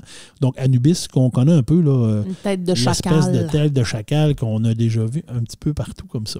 Mais moi, là, toute cette affaire-là, je trouve ça vraiment... Je trouve ça hot, je trouve ça beau, même à quelque part. Tu sais, ça remonte très loin, donc pour des populations qui avaient moins de connaissances de sciences et tout ça. Puis tu sais, les momies qu'on a retrouvées étaient quand même relativement bien conservées. Là. Si on regarde à la télé ce qu'on a vu sur les momies, tu vois que les corps sont quand même bien conservés malgré tout. Donc c'était vraiment des techniques intéressantes. Mais moi, je me demande aussi, c'est qui le premier qui a pensé à ça? Tu sais, elle vient d'où cette science-là? Probablement que c'était des érudits du moment, de l'époque, des penseurs, sûrement. Des scientifiques. Je veux dire, c'est pas nouveau, la science. Ça date de très longtemps. Toute la science ils ont bâti des pyramides, les Égyptiens, qu'on sait toujours pas trop comment à cette heure ils ont réussi à faire ça, là, avec pas de grue, là. Il y avait vraiment toute une civilisation dont on a un peu perdu la trace. Là. On ne sait pas exactement comment ça se propageait, non plus le savoir. Puis qu'il y avait des connaissances très, très bonnes. Quand tu regardes ce qui en reste aujourd'hui, tu te dis, il y avait beaucoup de connaissances, ces gens-là. Donc, tu sais, possiblement que c'était un peu dans cette optique-là aussi. Ensuite, il y a la Chine aussi. Les Chinois qui avaient une façon de momifier aussi. Et eux autres enterraient très profondément au niveau de la terre. Donc, pour garder vraiment au niveau de la fraîche, une fraîcheur assez suffisante. Le corps était protégé, eux autres, par des draps de soie très, très serrés. Ils pouvaient même aller jusqu'à faire à 20 fois le tour du corps. Donc, le drap privait le corps d'oxygène. Donc, en n'ayant pas d'oxygène, ça inhibait un peu le développement des bactéries. Donc, ça permettait de conserver plus longtemps. Un peu comme quand Jésus est mort. Le linceul, un genre de truc comme ça. Mais on n'est pas à la momification. Non. Non, là. Là, tu dis ça parce que c'était Pâques en fin de semaine dernière. Ah, peut-être. La Pentecôte. Non, la Pentecôte, c'est dans 5 semaines. Tu veux-tu qu'on en parle? Ça, je peux t'en parler. La Pentecôte, c'est dans 5 semaines. C'est loin? La résurrection. Ah, je pensais que c'était vraiment plus 5 proche semaines après que ça. Pâques. 5 dimanches après Pâques, oui. Tu me texteras. C'est la Pentecôte. Écoute, je vais te le dire, c'est la petite languette de feu, l'Esprit Saint. Mais c'est une autre histoire. Et ensuite, on plaçait le corps dans un cercueil gigogne. Donc, comme les poupées russes gigognes, donc il y avait plusieurs cercueils, de 3 ou 4, même pour certaines. Fait qu'on plaçait le corps et il était dans plusieurs cercueils. Enterré en gigon, comme l'expression le dit. Comme l'expression le dit. Les chambres mortuaires étaient ensuite entourées de charbon. Ça pouvait même aller jusqu'à 5 tonnes de charbon. Donc, on sentait que c'est beaucoup. Et il y avait une couche d'argile à peu près d'1 mètre qui recouvrait tout ça. Et si on parle de Xing Jiu, qui est une noble dont on a retrouvé la momie à un moment donné en Chine. Il y avait 15 mètres de terre entourant son tombeau. Et ça a vraiment permis de conserver une température froide et de vraiment conserver. Et sa momie est exposée en Chine dans un musée actuellement. Et suite à tout ça, ben écoute, ça a évolué, ça a avancé. Et en Europe, à un moment donné, on a redécouvert un peu l'embaumement égyptien. Ça a perduré un peu, mais à un moment donné, ça a changé un petit peu. Et là, on est allé vers... Il y avait deux sortes d'embaumement à un moment donné, là, dans le Moyen-Âge un peu plus. L'embaumement qu'on appelait externe. C'est que là, on plongeait le corps dans l'alcool recouvert de sel, d'aromates et de vin qui jouait un rôle d'antiseptique. Et puis, on l'enveloppait de bandelettes imprégnées de résine et d'encens. Donc, ça permettait de conserver. Et il y avait un embaumement interne aussi qui est arrivé. Donc, là, on éviscérait le corps, on enlevait le cœur, on enlevait les viscères. Et puis, on faisait une incision profonde dans les muscles. Puis, on glissait du baume à base d'aromates et de sel suivi d'un embaumement externe. Après ça, on le mettait dans l'externe. Mais on venait aussi embaumer à l'intérieur. Et, évidemment, pour ne pas que ce beau liquide-là se répande, on faisait une couture des orifices, donc les narines, la bouche, l'anus, on faisait tout. Une petite couture. Une petite couture. On passait un petit point afin de ne pas... Et il y avait à cette époque-là aussi une technique qui est un petit peu plus dégueulasse. Là, je vous avertis, cœur sensible, vous abstenir, mais qui s'appelle le mos teutonicus, qui était l'usage teuton. Et ce qu'on faisait à ce moment-là, c'est qu'on démembrait le corps et on faisait bouillir les morceaux dans une marmite d'eau et de vin aromatisé d'épices afin de séparer la chair des os. Et, ça m'écoeure. Et c'était une technique qui était très hygiénique. Puis quand il s'agissait de transporter un corps loin de son lieu d'inhumation, tu sais, nos gens qui partaient et qui allaient combattre à UPAA à ces époques-là, puis qu'à un moment donné, ils mouraient au combat au Canada, mais il fallait le ramener en Europe. C'était long, faire ça en bateau, puis tout ça. Avec un cadavre. Donc, avec un cadavre. Donc, c'était une technique quand on avait à le déplacer. Mais écoute, là, après ça, il y a eu toute une histoire à cette époque-là parce qu'on s'entend au niveau de la religion catholique qui était très présente. Mm-hmm. Là, on parlait de l'intégrité du corps. Là, on démembrait complètement le corps. Et donc, il y a eu beaucoup de choses au niveau du catholicisme, et c'est vraiment quelque chose qui est disparu après un certain temps. Et là, ça s'est amélioré vraiment là, au niveau de... On dirait que je suis pas bien. Ben là, je voulais que je te parle de thanatologie. C'est pas moi, c'est Cindy. C'est Cindy. Tout ça, c'est de la faute de Cindy. Mais ça achève. Et donc, heureusement, ben c'est ça. Avec les années, ça s'est amélioré, on s'entend. Et là, il y a eu des techniques plus modernes pour conserver les corps. Donc, il y a eu des techniques maintenant de froid positif et de froid négatif. Donc, dépendamment si on voulait conserver longtemps ou moins longtemps. Donc, le froid positif, un peu comme le frigidaire, à plus 4. Là. Okay. Donc, ça, puis le froid négatif, ben là, on s'en va dans le moins 18 et tout ça. Donc, ça permet de voir dépendamment de ce qu'on veut faire. Puis, l'embaumement technique, là, c'est une technique qui a disparu là, à un moment donné, mais qui est revenue à cause des convictions religieuses, c'est disparu, mais c'est revenu là, aux États-Unis dans les environs de la guerre de sécession là, entre 1861 et 1865. Donc, c'est là que ça a recommencé. Et au Québec, on dit que c'est Adélard Lépine, en 1898, qui serait le premier à exécuter un embaumement sur le cardinal Monseigneur Elzéar Alexandre Taschereau. Et on raconte à cette époque-là aussi qu'il y avait des embaumeurs itinérants. Donc, des gens qui offraient leur service aux compagnies de pompes funèbres pour faire de l'embaumement, mais ils ne travaillaient pas pour eux autres. Drôle de vie, hein? C'est un choix de vie intéressant. Mais maintenant, quand on parle d'embaumement, ben, on a tous les complexes funéraires, ça a vraiment changé. On fait de la crémation aussi beaucoup maintenant. Et on disait qu'en 2018, le taux de placement des thanatologues était de 100%. Donc, si vous avez cherché votre voie dans la vie, ça peut être une façon intéressante. Puis maintenant, ça a super changé en plus avec tous les complexes funéraires. Là, on n'est plus dans la petite maison comme dans le film L'été de mes 11 ans, là, où il fait ça dans sa maison. Écoute, là, c'est des complexes où là, tu peux avoir un tout inclus de funéraires du début jusqu'à la petite sandwich, pas de croûte à la fin. Tout est là. On va se le dire, c'est une industrie qui fait du cash. Hein? C'est une industrie. Puis en fouillant un peu, je n'ai pas tout ressorti parce qu'il y avait quand même beaucoup de choses, mais puis il y a vraiment beaucoup d'emplois reliés à ça.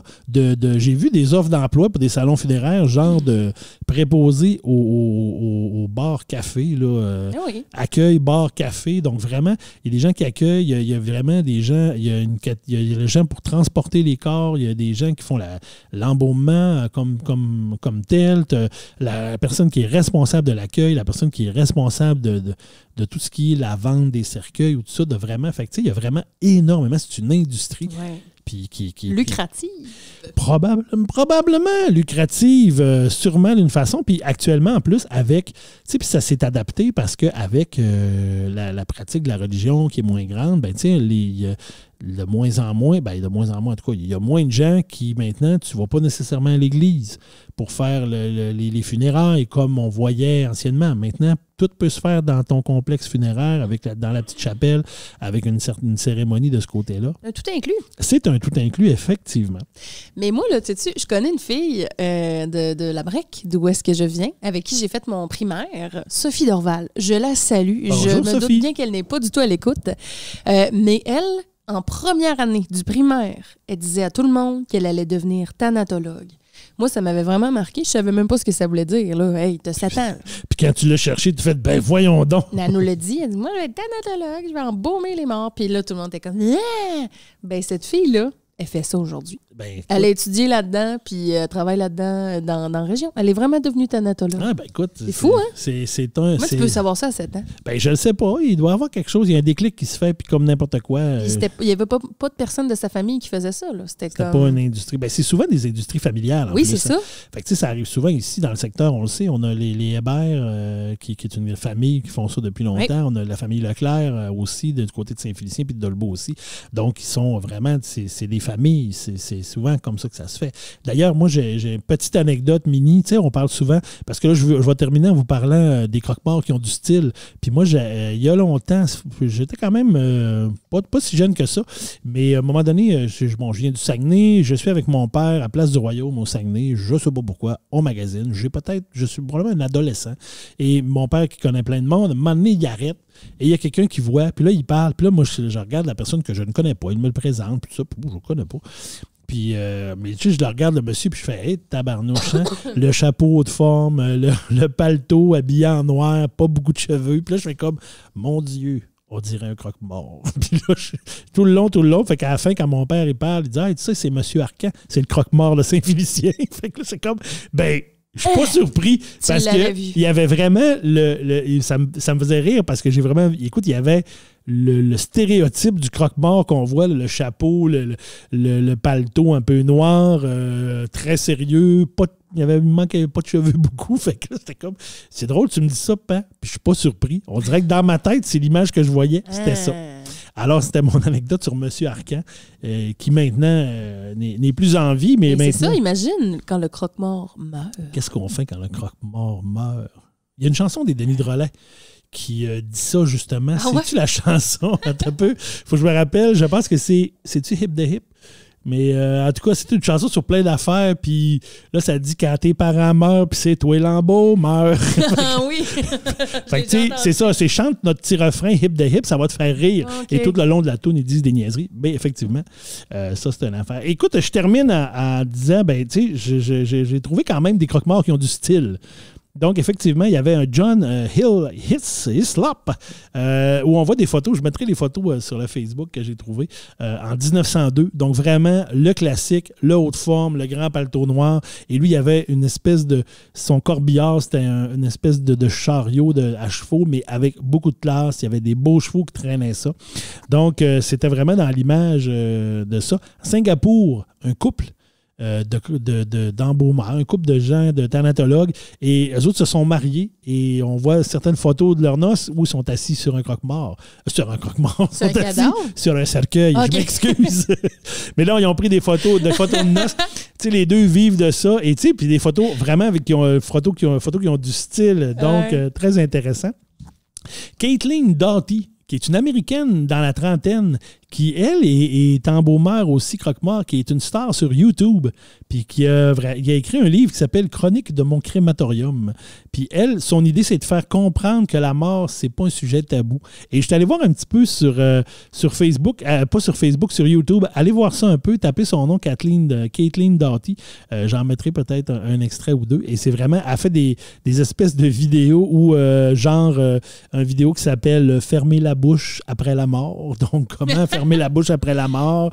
Une autre vidéo où elle nous explique qu'est-ce qui se passe dans un corps lors de la crémation. et une vidéo aussi sur les pires façons de mourir. Donc, et très articulée, très, très, très, très colorée un peu. Donc, elle est vraiment, en tout cas, je la trouve sympathique et elle rend ça un peu plus... C'est hot? Ouais, elle rend ça vraiment un peu plus accessible, si on veut. Et puis, je termine quand même, je m'en voudrais de pas te parler, mentionner Zacharia Rip, qui est le superbe croque-mort, à mon avis, de Luc et Luc, des bandes dessinées, qui est l'image stéréotypée, d'après moi, des croque-morts, avec ses collègues, C. Formol et Bones, qui, eux autres, dégainent le maître, comme Luc et Luc, c'est dégainer le revolver et qui manie l'humour noir, comme ça, un croque-mort, c'est le faire. Alors voilà, c'était ma chronique sur... la thanatologie. Merci, Christian. Et merci à Cindy pour sa suggestion. Ben oui. D'ailleurs, si vous avez des suggestions, ne vous gênez pas. N'hésitez Cet épisode file quand même. On a prévu en faire 12 d'ici pour notre première saison. Oui, et là, on est à la 10e. On est à la 10e, donc il n'en reste que 2. Puis on réfléchit à nos 2 prochaines aussi, là. Qu'est-ce qu'on va faire? On a des idées. Peut-être un petit quelque chose de spécial pour notre dernière. Alors, ben là, moi, je vais être rendue à ma chronique imposée à moi. Le temps file une fois de plus, mais écoute, hein, comme on dit tout le temps, c'est notre podcast. Le temps file, mais moi, je tiens à dire que j'ai fait une chronique d'à peu près 15 et une de 20. Je me suis raccourci cette semaine. Mais on a beaucoup parlé entre les chroniques. Oui. On dirait qu'on se disait, on a le temps, nos chroniques sont courtes. Ben mais regarde, tu vois, on apprend à chaque épisode. Puis au début, on se disait, qu'est-ce qu'on va bien dire sur la mort? Je trouve qu'on est drôle. Hey, mais je voulais te poser la question, est-ce que toi, tu veux être enterré ou brûlé, crématorié, je sais pas comment on dit. Écrémé. Incinéré. Écrémé, c'est pas pareil. Écoute, ça, c'est quelque chose que... ça, là... Tu sais, en même temps, je sais, là, rendu là, je ne sentirais rien, là. Mais je sais pas, moi, on dirait que la crémation, ça me fait... c'est niaiseux, mais ça me fait peur. Je dirais, ça brûle, ça doit... Mais je sais pas. On dirait que je suis plus dans l'enterrement, on dirait. Mais moi aussi, on dirait. Parce qu'en plus, là, souvent, les gens qui vont être incinérés, on va louer une espèce de petite case là, pour les mettre. Mais des fois, on dirait, je me dis, tu sais, mettons que après, tu sais, parce que le temps continue. Là, mettons dans 100 ans, là. Ouais. Puis là, ils ont besoin de ta petite case. Hein. Qu'est-ce qu'ils vont faire avec? Tu sais, mettons qu'il n'y a plus personne de ta famille de vivant. Y a-tu un roulement? Y a-tu un roulement? C'est ça? Parce que c'est quand même récent dans l'histoire humaine, là, cette histoire de crémation. Puis, mais ça, c'est quelque chose qui pourrait être intéressant de poser la question, parce que ça a sûrement déjà été réfléchi. Ben, ils font quoi après? Ils font juste jeter les cendres aux poubelles, puis sûrement pas. Puis ils revendent l'urne à quelqu'un d'autre. C'est comme, ben voyons, tu dis ça n'a pas de sens, ça peut pas être ça. C'est sûr que non. Ben, je sais pas. Mais moi, en tout cas, demandera je sais que à Richard Hébert. Moi, je voudrais donner mes organes, que ce soit dit ici. Vous pouvez vous en servir pour si jamais il y a un avocat qui ne veut pas que je donne mes organes à ma mort. Sortez l'épisode 9 du l'épisode 10 du podcast. Voilà. Puis non, je pense que je serais enterrée, moi aussi. Je pense que... Ouais, moi, je pense que vous aussi. Bon. Ceci étant dit...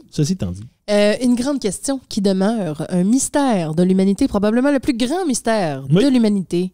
Que se passe-t-il après la mort? Ouh, y a-t-il de la vie après la mort? On a tous des théories. Hein? Tu sais, moi, mon père me dit souvent, il n'y a rien. Moi, je pense qu'il n'y a rien. C'est fini, c'est noir, on est, tu sais, bing, bang. Moi, je suis convaincue qu'il y a d'autres choses. Tu sais, je suis peut-être pas la plus grande pratiquante catholique, mais tu sais, j'ai quand même certaines croyances. Puis j'ai été élevée là-dedans. Moi, là, j'allais à la messe tous les dimanches, tout mon primaire. Je le sentais. Tu savais, hein? Oui, je le sentais. Tu sais bien que je lisais comme une grande too much parce que je lisais bien. Fait que je lisais à l'église, bon. puis je servais la messe. Moi, je chantais, je jouais de la guitare. Ouais, c'est ça. Chacun ses forces. Ouais. J'étais brebis de Jésus. J'étais bien impliquée là, dans tout ce domaine. J'ai toujours aimé ça. D'ailleurs, ça m'a toujours bien intéressée. Bon, j'avoue que j'aimais beaucoup les brebis de Jésus parce qu'on montait des sketchs. Hein? On faisait des sketchs de ce qui se passe dans la Bible. Tu sais bien, grand too much, que hein, ça date pas d'hier. Et voilà. J'aimais bien ça, être dans un sketch. Mais tu vas pour dire que j'ai quand même certaines croyances et moi, je suis convaincue qu'il y a quelque chose après. Parce que je te l'ai dit un peu tantôt, hein, je crois quand même aux fantômes et à toutes ces affaires-là, un peu paranormales. Ben, puis tu sais, on dit la religion, tu parles de religion, mais en fait, dans plusieurs religions, il y a des formes de... Si on parle de réincarnation, si on parle de, tu sais, je pense que c'est dans le bouddhisme, je ne vais pas dire de niaiserie, là, mais où il y a la vie, la réincarnation, parce que tu t'améliores tout le temps jusqu'à temps qu'à un moment donné, tu atteignes le nirvana. Donc, tu sais, c'est un peu... Ça en parle dans toutes sortes de religions. Il y a souvent cet aspect-là de qu'est-ce qui se passe après. Et chacune un peu... sa version, sa façon de voir ça. Et c'est même à l'origine de plusieurs guerres de l'humanité. Ben oui. Les guerres religieuses pour aller convaincre l'autre que la sienne est meilleure. Que la sienne est meilleure. Mais finalement, la vraie réponse, c'est que personne ne le sait. On ne sait pas ce qui se passe. On ne sait pas vraiment. On ne peut pas savoir. On peut avoir des théories.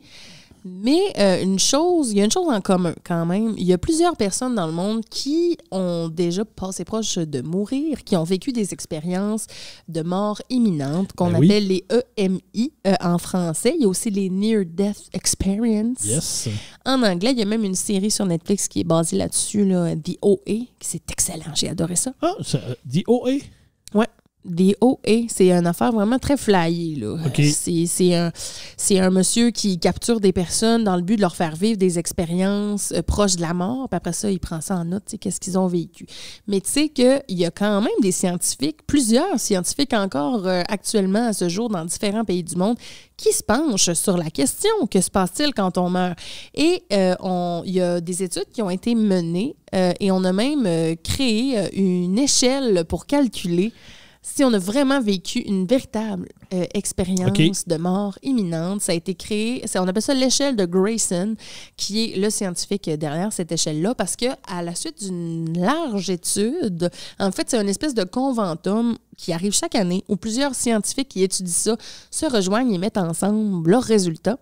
Et on s'est rendu compte que partout dans le monde, peu importe l'âge des personnes, leur pays d'origine, leur langue, leur sexe, il y avait beaucoup de choses qui se recoupaient. Donc, les gens vivaient beaucoup la même chose quand ils disaient être déclarés morts, par exemple, 1 minute ou même quelques secondes, mais qui reviennent à la vie. Tu sais, des personnes qui ont vécu une noyade, par exemple, ou un accident d'auto ou une crise cardiaque, puis qui ont été morts l'espace de quelques minutes.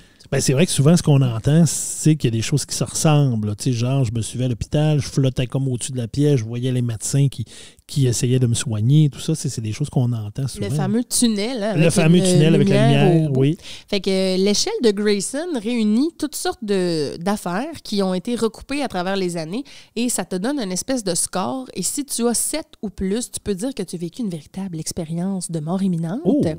Alors, il y a différents secteurs d'activité dans ce questionnaire-là.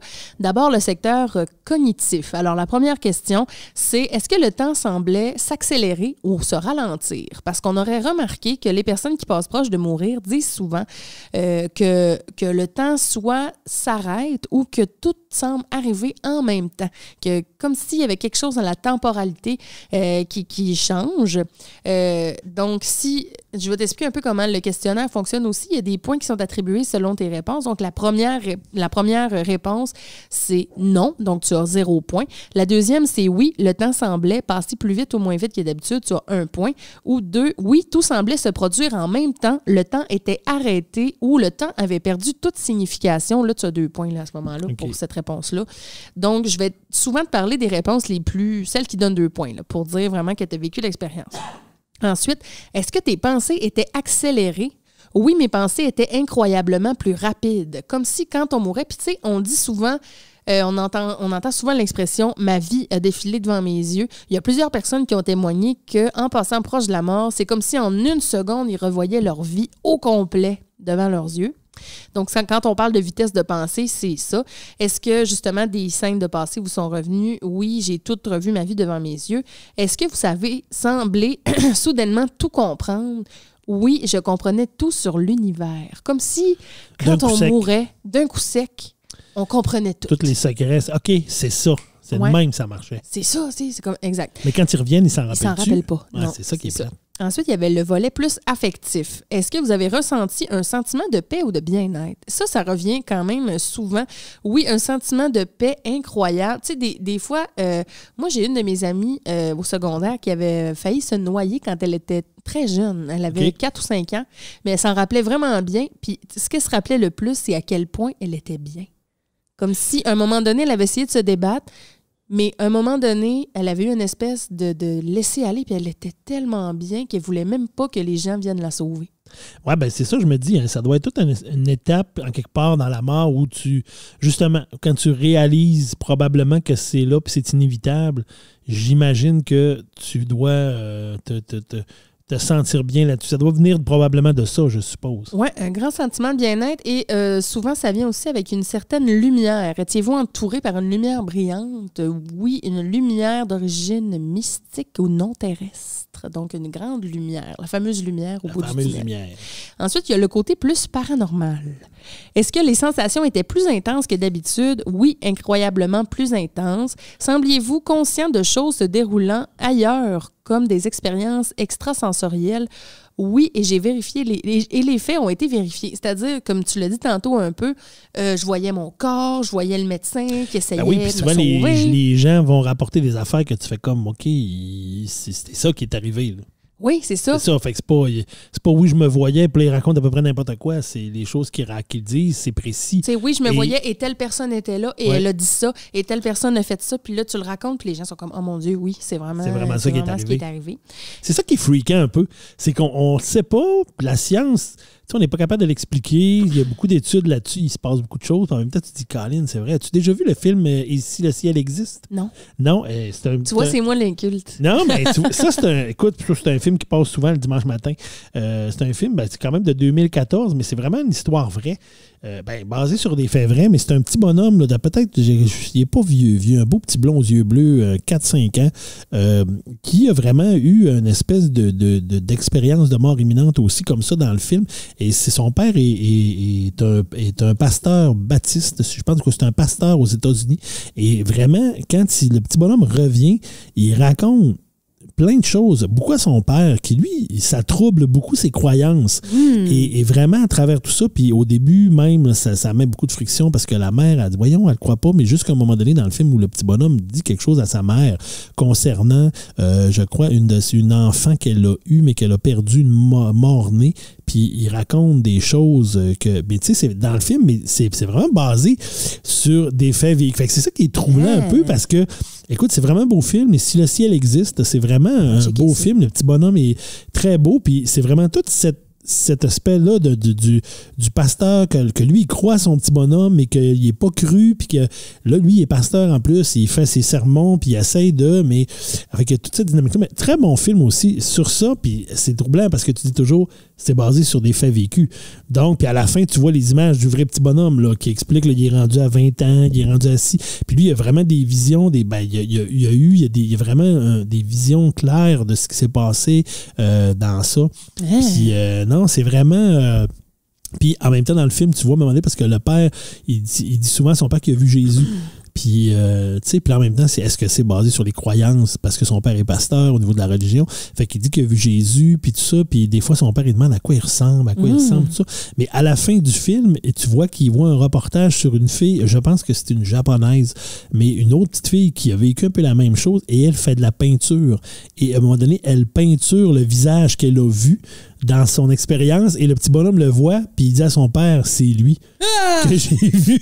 Et puis là, tu fais comme, écoute, là, tu fais, mais mon Dieu! Et la petite fille, elle existe aussi, elle a vraiment vécu une mort imminente. Fait qu'en tout cas, c'est vraiment un beau film. Peur. Ça me fait peur! Ben non, mais ça s'écoute bien. Et si le ciel existe, écoute, allez voir ce film-là. C'est vraiment beau. Ça me trouble.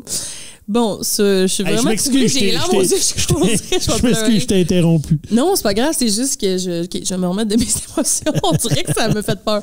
Bon. Alors, une autre question qui revient souvent, est-ce que vous vous êtes senti séparé de votre corps? Ouais. Puis ça revient souvent, oui, j'existais en dehors de mon corps. Et tu sais, ça ramène un peu aussi au fameux voyage astral. Oui, le voyage astral. Puis moi, je pense que j'en ai déjà fait un. Ah oui, donc toi. Le voyage astral. Ben, je saurais jamais, Christian, si c'était un rêve ou non. Mais en tout cas, je me souviens quand j'étais adolescente, parce que moi aussi, j'avais souvent des paralysies du sommeil. Et c'est comme si mon cerveau se réveillait, mais mon corps, lui, n'était pas encore réveillé. OK. Puis des fois, là, tu sais, c'était vraiment bizarre, mais mettons, j'avais les yeux fermés, mais je me voyais dormir. Puis je voulais bouger, puis j'étais pas capable. Puis là, des fois, je me donnais des décomptes. Je me disais 1, 2, 3... Pouah! Puis là, je me levais, puis c'était comme si je revenais tellement loin, là. C'est vraiment, je sais, j'ai l'air d'une folle en ce moment, mais ça m'arrivait vraiment souvent. T'as pas l'air d'une folle. J'ai lu sur le sujet beaucoup, puis c'est quelque chose qui existe pour vrai, la paralysie du sommeil, parce que quand tu rêves, ton corps est paralysé dans un sens. Ton cerveau va aller bloquer ta moelle épinière pour pas que tu puisses bouger ni tes bras ni tes jambes, parce que si tu bougeais comme dans ton rêve, ça serait dangereux. Mais tu sais, il y a beaucoup de gens qui vont bouger. Moi, ça arrive. J'ai déjà donné un coup de poing assez solide parce que dans mon rêve, il y a du monde qui rentrait dans ma maison puis je lui sautais dessus pour me défendre. Et oui, moi aussi, j'ai déjà bougé ou parlé. J'en connais une qui a mangé une claque cette journée-là. Ben oui, mais tu sais, ça nous est tous déjà arrivé, mais justement, ça, c'est comme le rêve est tellement intense que ça va aller comme réveiller ton cerveau puis tu vas bouger même si c'est un rêve. Probablement que tu bouges, mais probablement que tu bouges quand tu es réveillé. Tu sais, dans le fond, tu dois te réveiller, puis c'est ça, là. Ouais. Exactement, parce que quand tu dors vraiment, c'est même si tu rêves... lequel qui arrive avant, je me réveille, puis je frappe, ou je frappe, puis je réveille.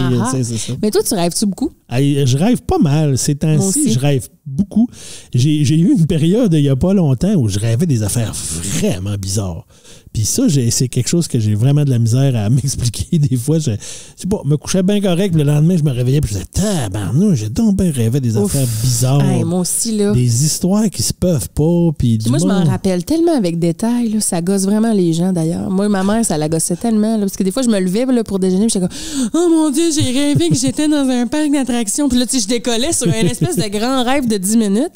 Puis là, elle était comme, mon Dieu, que t'es bizarre. Puis moi, j'allais faire ma journée, puis j'y repensais même plus. Le soir, elle me demandait à quoi j'avais rêvé. Je l'avais déjà oublié, mais tu sais, le matin même, je m'en rappelais vraiment dans le détail. Là. Ouais, c'est surprenant des fois comment on peut s'en rappeler, puis d'autres fois pas pantoute. Puis comment notre cerveau crée des affaires. Oui. Et je voulais quand même qu'on parle aussi du côté transcendantal du test. C'est là qu'on va aller demander si les gens ont vu des personnes décédées qu'ils connaissent. Okay. Et ça, c'est quelque chose qui revient vraiment beaucoup. Et même moi, dans mon entourage, mes 2 grands-mères, la journée qu'elles sont décédées, elles ont dit avoir vu des gens décédés qui étaient là. Les 2, c'était à l'hôpital. Puis, tu sais, ma grand-mère, du côté de mon père, elle avait perdu un de ses fils quand il était tout jeune. Il avait 7 ans, je pense. Puis, elle disait dans la journée qu'elle l'avait vu. Puis, elle était comme, il est venu me chercher, je l'ai vu. Puis, comme elle est morte cette journée-là. Puis, ma grand-mère aussi, de l'autre côté, elle avait vu son mari dans la journée. Puis, elle l'avait dit à ma tante, je te le dis, j'ai vu ton père, il était là. Puis, tu sais, elle était pas si malade que ça. On pensait vraiment pas qu'elle allait mourir. Là. Puis, elle est morte cette nuit-là, tu sais. Peut-être fait une petite période d'expérience de mort imminente. Ben, moi, je crois à ça. Moi, je pense que oui. Puis, je veux dire, à travers le test, ça a été une des questions où il y avait le plus souvent de réponses positives. Donc, les gens disaient vraiment qu'il y avait... Soit ils avaient voyagé à travers le tunnel, puis là, ils avaient vu des gens qu'ils connaissaient, ou ils s'étaient vus en dehors de leur corps, puis ils voyaient dans la pièce des gens qui n'étaient pas vraiment dans la pièce parce que soit c'était des gens décédés qu'ils connaissaient ou encore des figures religieuses, hein, la Vierge Marie, Jésus ou d'autres saints ou d'autres saintes. Et la dernière question du test, c'est êtes-vous allé jusqu'à une frontière ou à un point de non-retour? Et il y en a qui ont dit qu'ils avaient atteint une frontière qu'ils n'ont pas été autorisés à passer ou qu'ils ont été renvoyés sur Terre contre leur volonté. Okay. Ça, c'était vraiment quelque chose qui revenait aussi. Puis même après, il y avait des témoignages de personnes qui racontaient vraiment leur expérience. J'en ai lu vraiment plusieurs, mais j'ai arrêté parce que j'avais la chienne. Même si ça m'intéressait, il était comme rendu tard, puis j'étais toute seule chez nous, puis j'étais pas bien. Mais il y a du monde qui racontait vraiment. Il y a beaucoup de personnes qui disaient avoir fait un voyage en bateau, qui étaient arrivés quelque part, qui étaient sur un bateau, puis qu'à un moment donné, sur la grève, ils voyaient quelqu'un de leur famille de décédé qui leur disait non, tu peux pas aller plus loin, il faut que tu retournes, t'as pas fini, c'est pas aujourd'hui que tu dois être là, puis il les renvoyait dans l'autre sens. C'est sûrement le bateau qui amène à Valinor, comme dans Le Seigneur des Anneaux. À la fin, le pays des terres éternelles des elfes. Hein? Alors, si tu peux pas y aller, il faut que ça te prenne une étiquette pour y aller. Si tu peux pas y aller, tu peux pas y aller. Il dit font chose, là. Chose. J'allais dire Foncombe, mais ça, c'est la ville. Elronde, l'elfe de Foncombe. Aïe, aïe, aïe. Alors, si tu te poses la question, qu'est-ce qui revient le plus souvent comme réponse dans le test? C'est vraiment l'état de paix. De plénitude. L'état de plénitude et aussi ce qu'on appelle la décorporation, donc de sortir de son corps. Ça, c'est les affaires les plus fréquentes qu'on voit. La lumière arrive en deuxième, la perception altérée du temps, et etc. Ça descend ensuite là, vers le bas. Ça vient toucher aussi beaucoup tout l'aspect de l'âme, qu'on ne sait pas trop, hein, notre âme, qu'est-ce qui reste après? T'sais, oui, notre corps, on le sait, notre corps meurt, mais l'âme, elle, c'est elle qui qui se promènent, qui errent, on le sait pas trop, mais en même temps, il y a beaucoup de gens qui meurent. Donc, à un moment donné, il va y en avoir des âmes.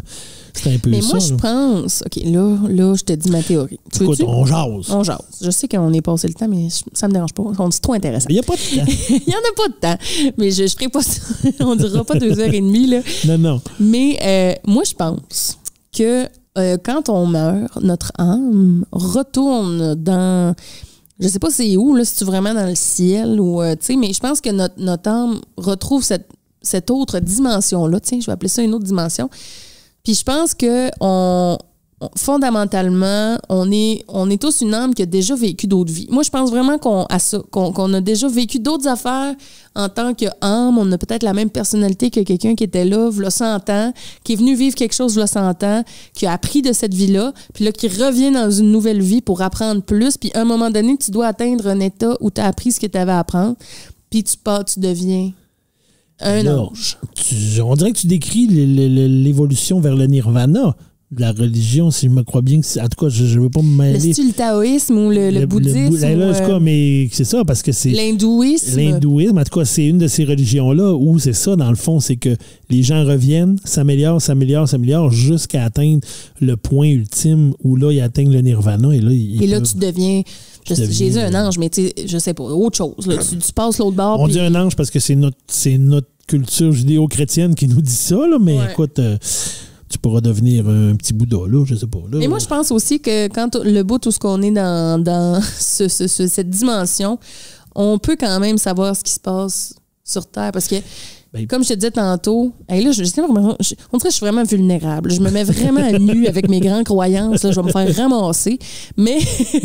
Ben non, on jase. Tu sais, des fois, on dit, c'est un signe. Tu sais, comme tu me dis tantôt, c'était vraiment un signe quand on a trouvé l'argent cette semaine-là, la semaine du baptême. Oui, le fameux signe. Moi, ces signes-là, puis tout, moi, je pense que c'est vrai. Puis je pense aussi que quand on rêve à une personne décédée, puis qu'il arrive quelque chose de vraiment. Tu sais, moi, je pense que quand on se réveille de ces rêves-là, on le sait que c'était pas un rêve normal. Moi, des fois, là, je rêve à... Ça m'est déjà arrivé, pas souvent, mais de rêver à ma tante qui est décédée ou à ma grand-mère, puis de me réveiller, là, puis d'avoir l'impression de revenir de tellement loin, là. Ouais, de vraiment décoller quelque part. Ouais, comme si, là, moi, j'avais été un peu vers elle, puis elle était venue un peu vers moi, puis on s'était rejoint quelque part juste en haut, genre de la dimension terrestre, là. Puis que là, je suis revenue, là, puis c'est comme... T'es fatigué, mais tu t'en rappelles vraiment, puis il y a comme... souvent rattaché à ça, en tout cas pour ma part, un sentiment vraiment paisible, justement, de... En tout cas, là, je vais loin, là, mais il me semble que... Là, tu parles, je suis en train de chercher parce que ça me fait vraiment penser à un film, puis je suis pas capable de me... Je suis pas capable de me rappeler du titre, un film qui est quand même assez vieux que j'avais vu à l'époque, mais en fait, il y a Jésus dans cette histoire-là, et c'est un film quand même moderne parce qu'on parle d'âme, et là, j'essaie de chercher le nom.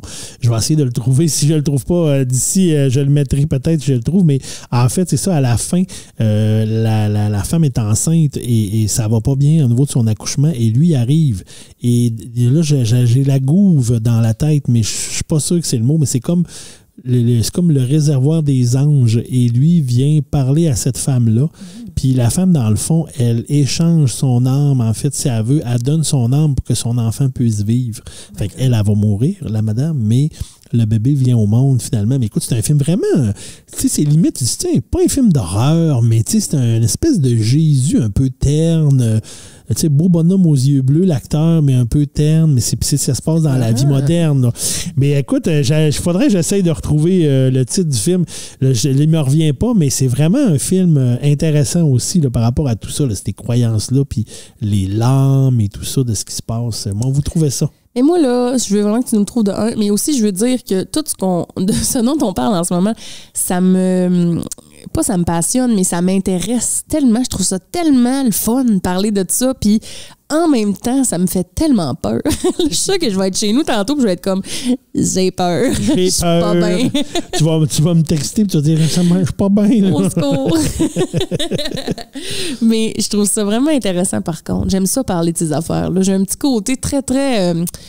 qui aime beaucoup le paranormal, puis tout ce qui... Mais je pense en même temps que c'est des questions normales à se poser, tu sais. C'est des questions qu'on se pose beaucoup. Y a-t-il une vie après la mort? Puis c'est nos croyances qui viennent un peu, dans le fond, nous faire nous voir un peu c'est quoi, comment on le voit. C'est souvent nos croyances, comment on est élevé dans nos convictions religieuses pour la plupart, là, parce que souvent, c'est ça qui va nous faire voir qu'est-ce qu'on pense qu'il y a après, mais ça demeure la grande question pareil de dire qu'est-ce qui se passe, comment ça marche après. Hey, mais en tout cas.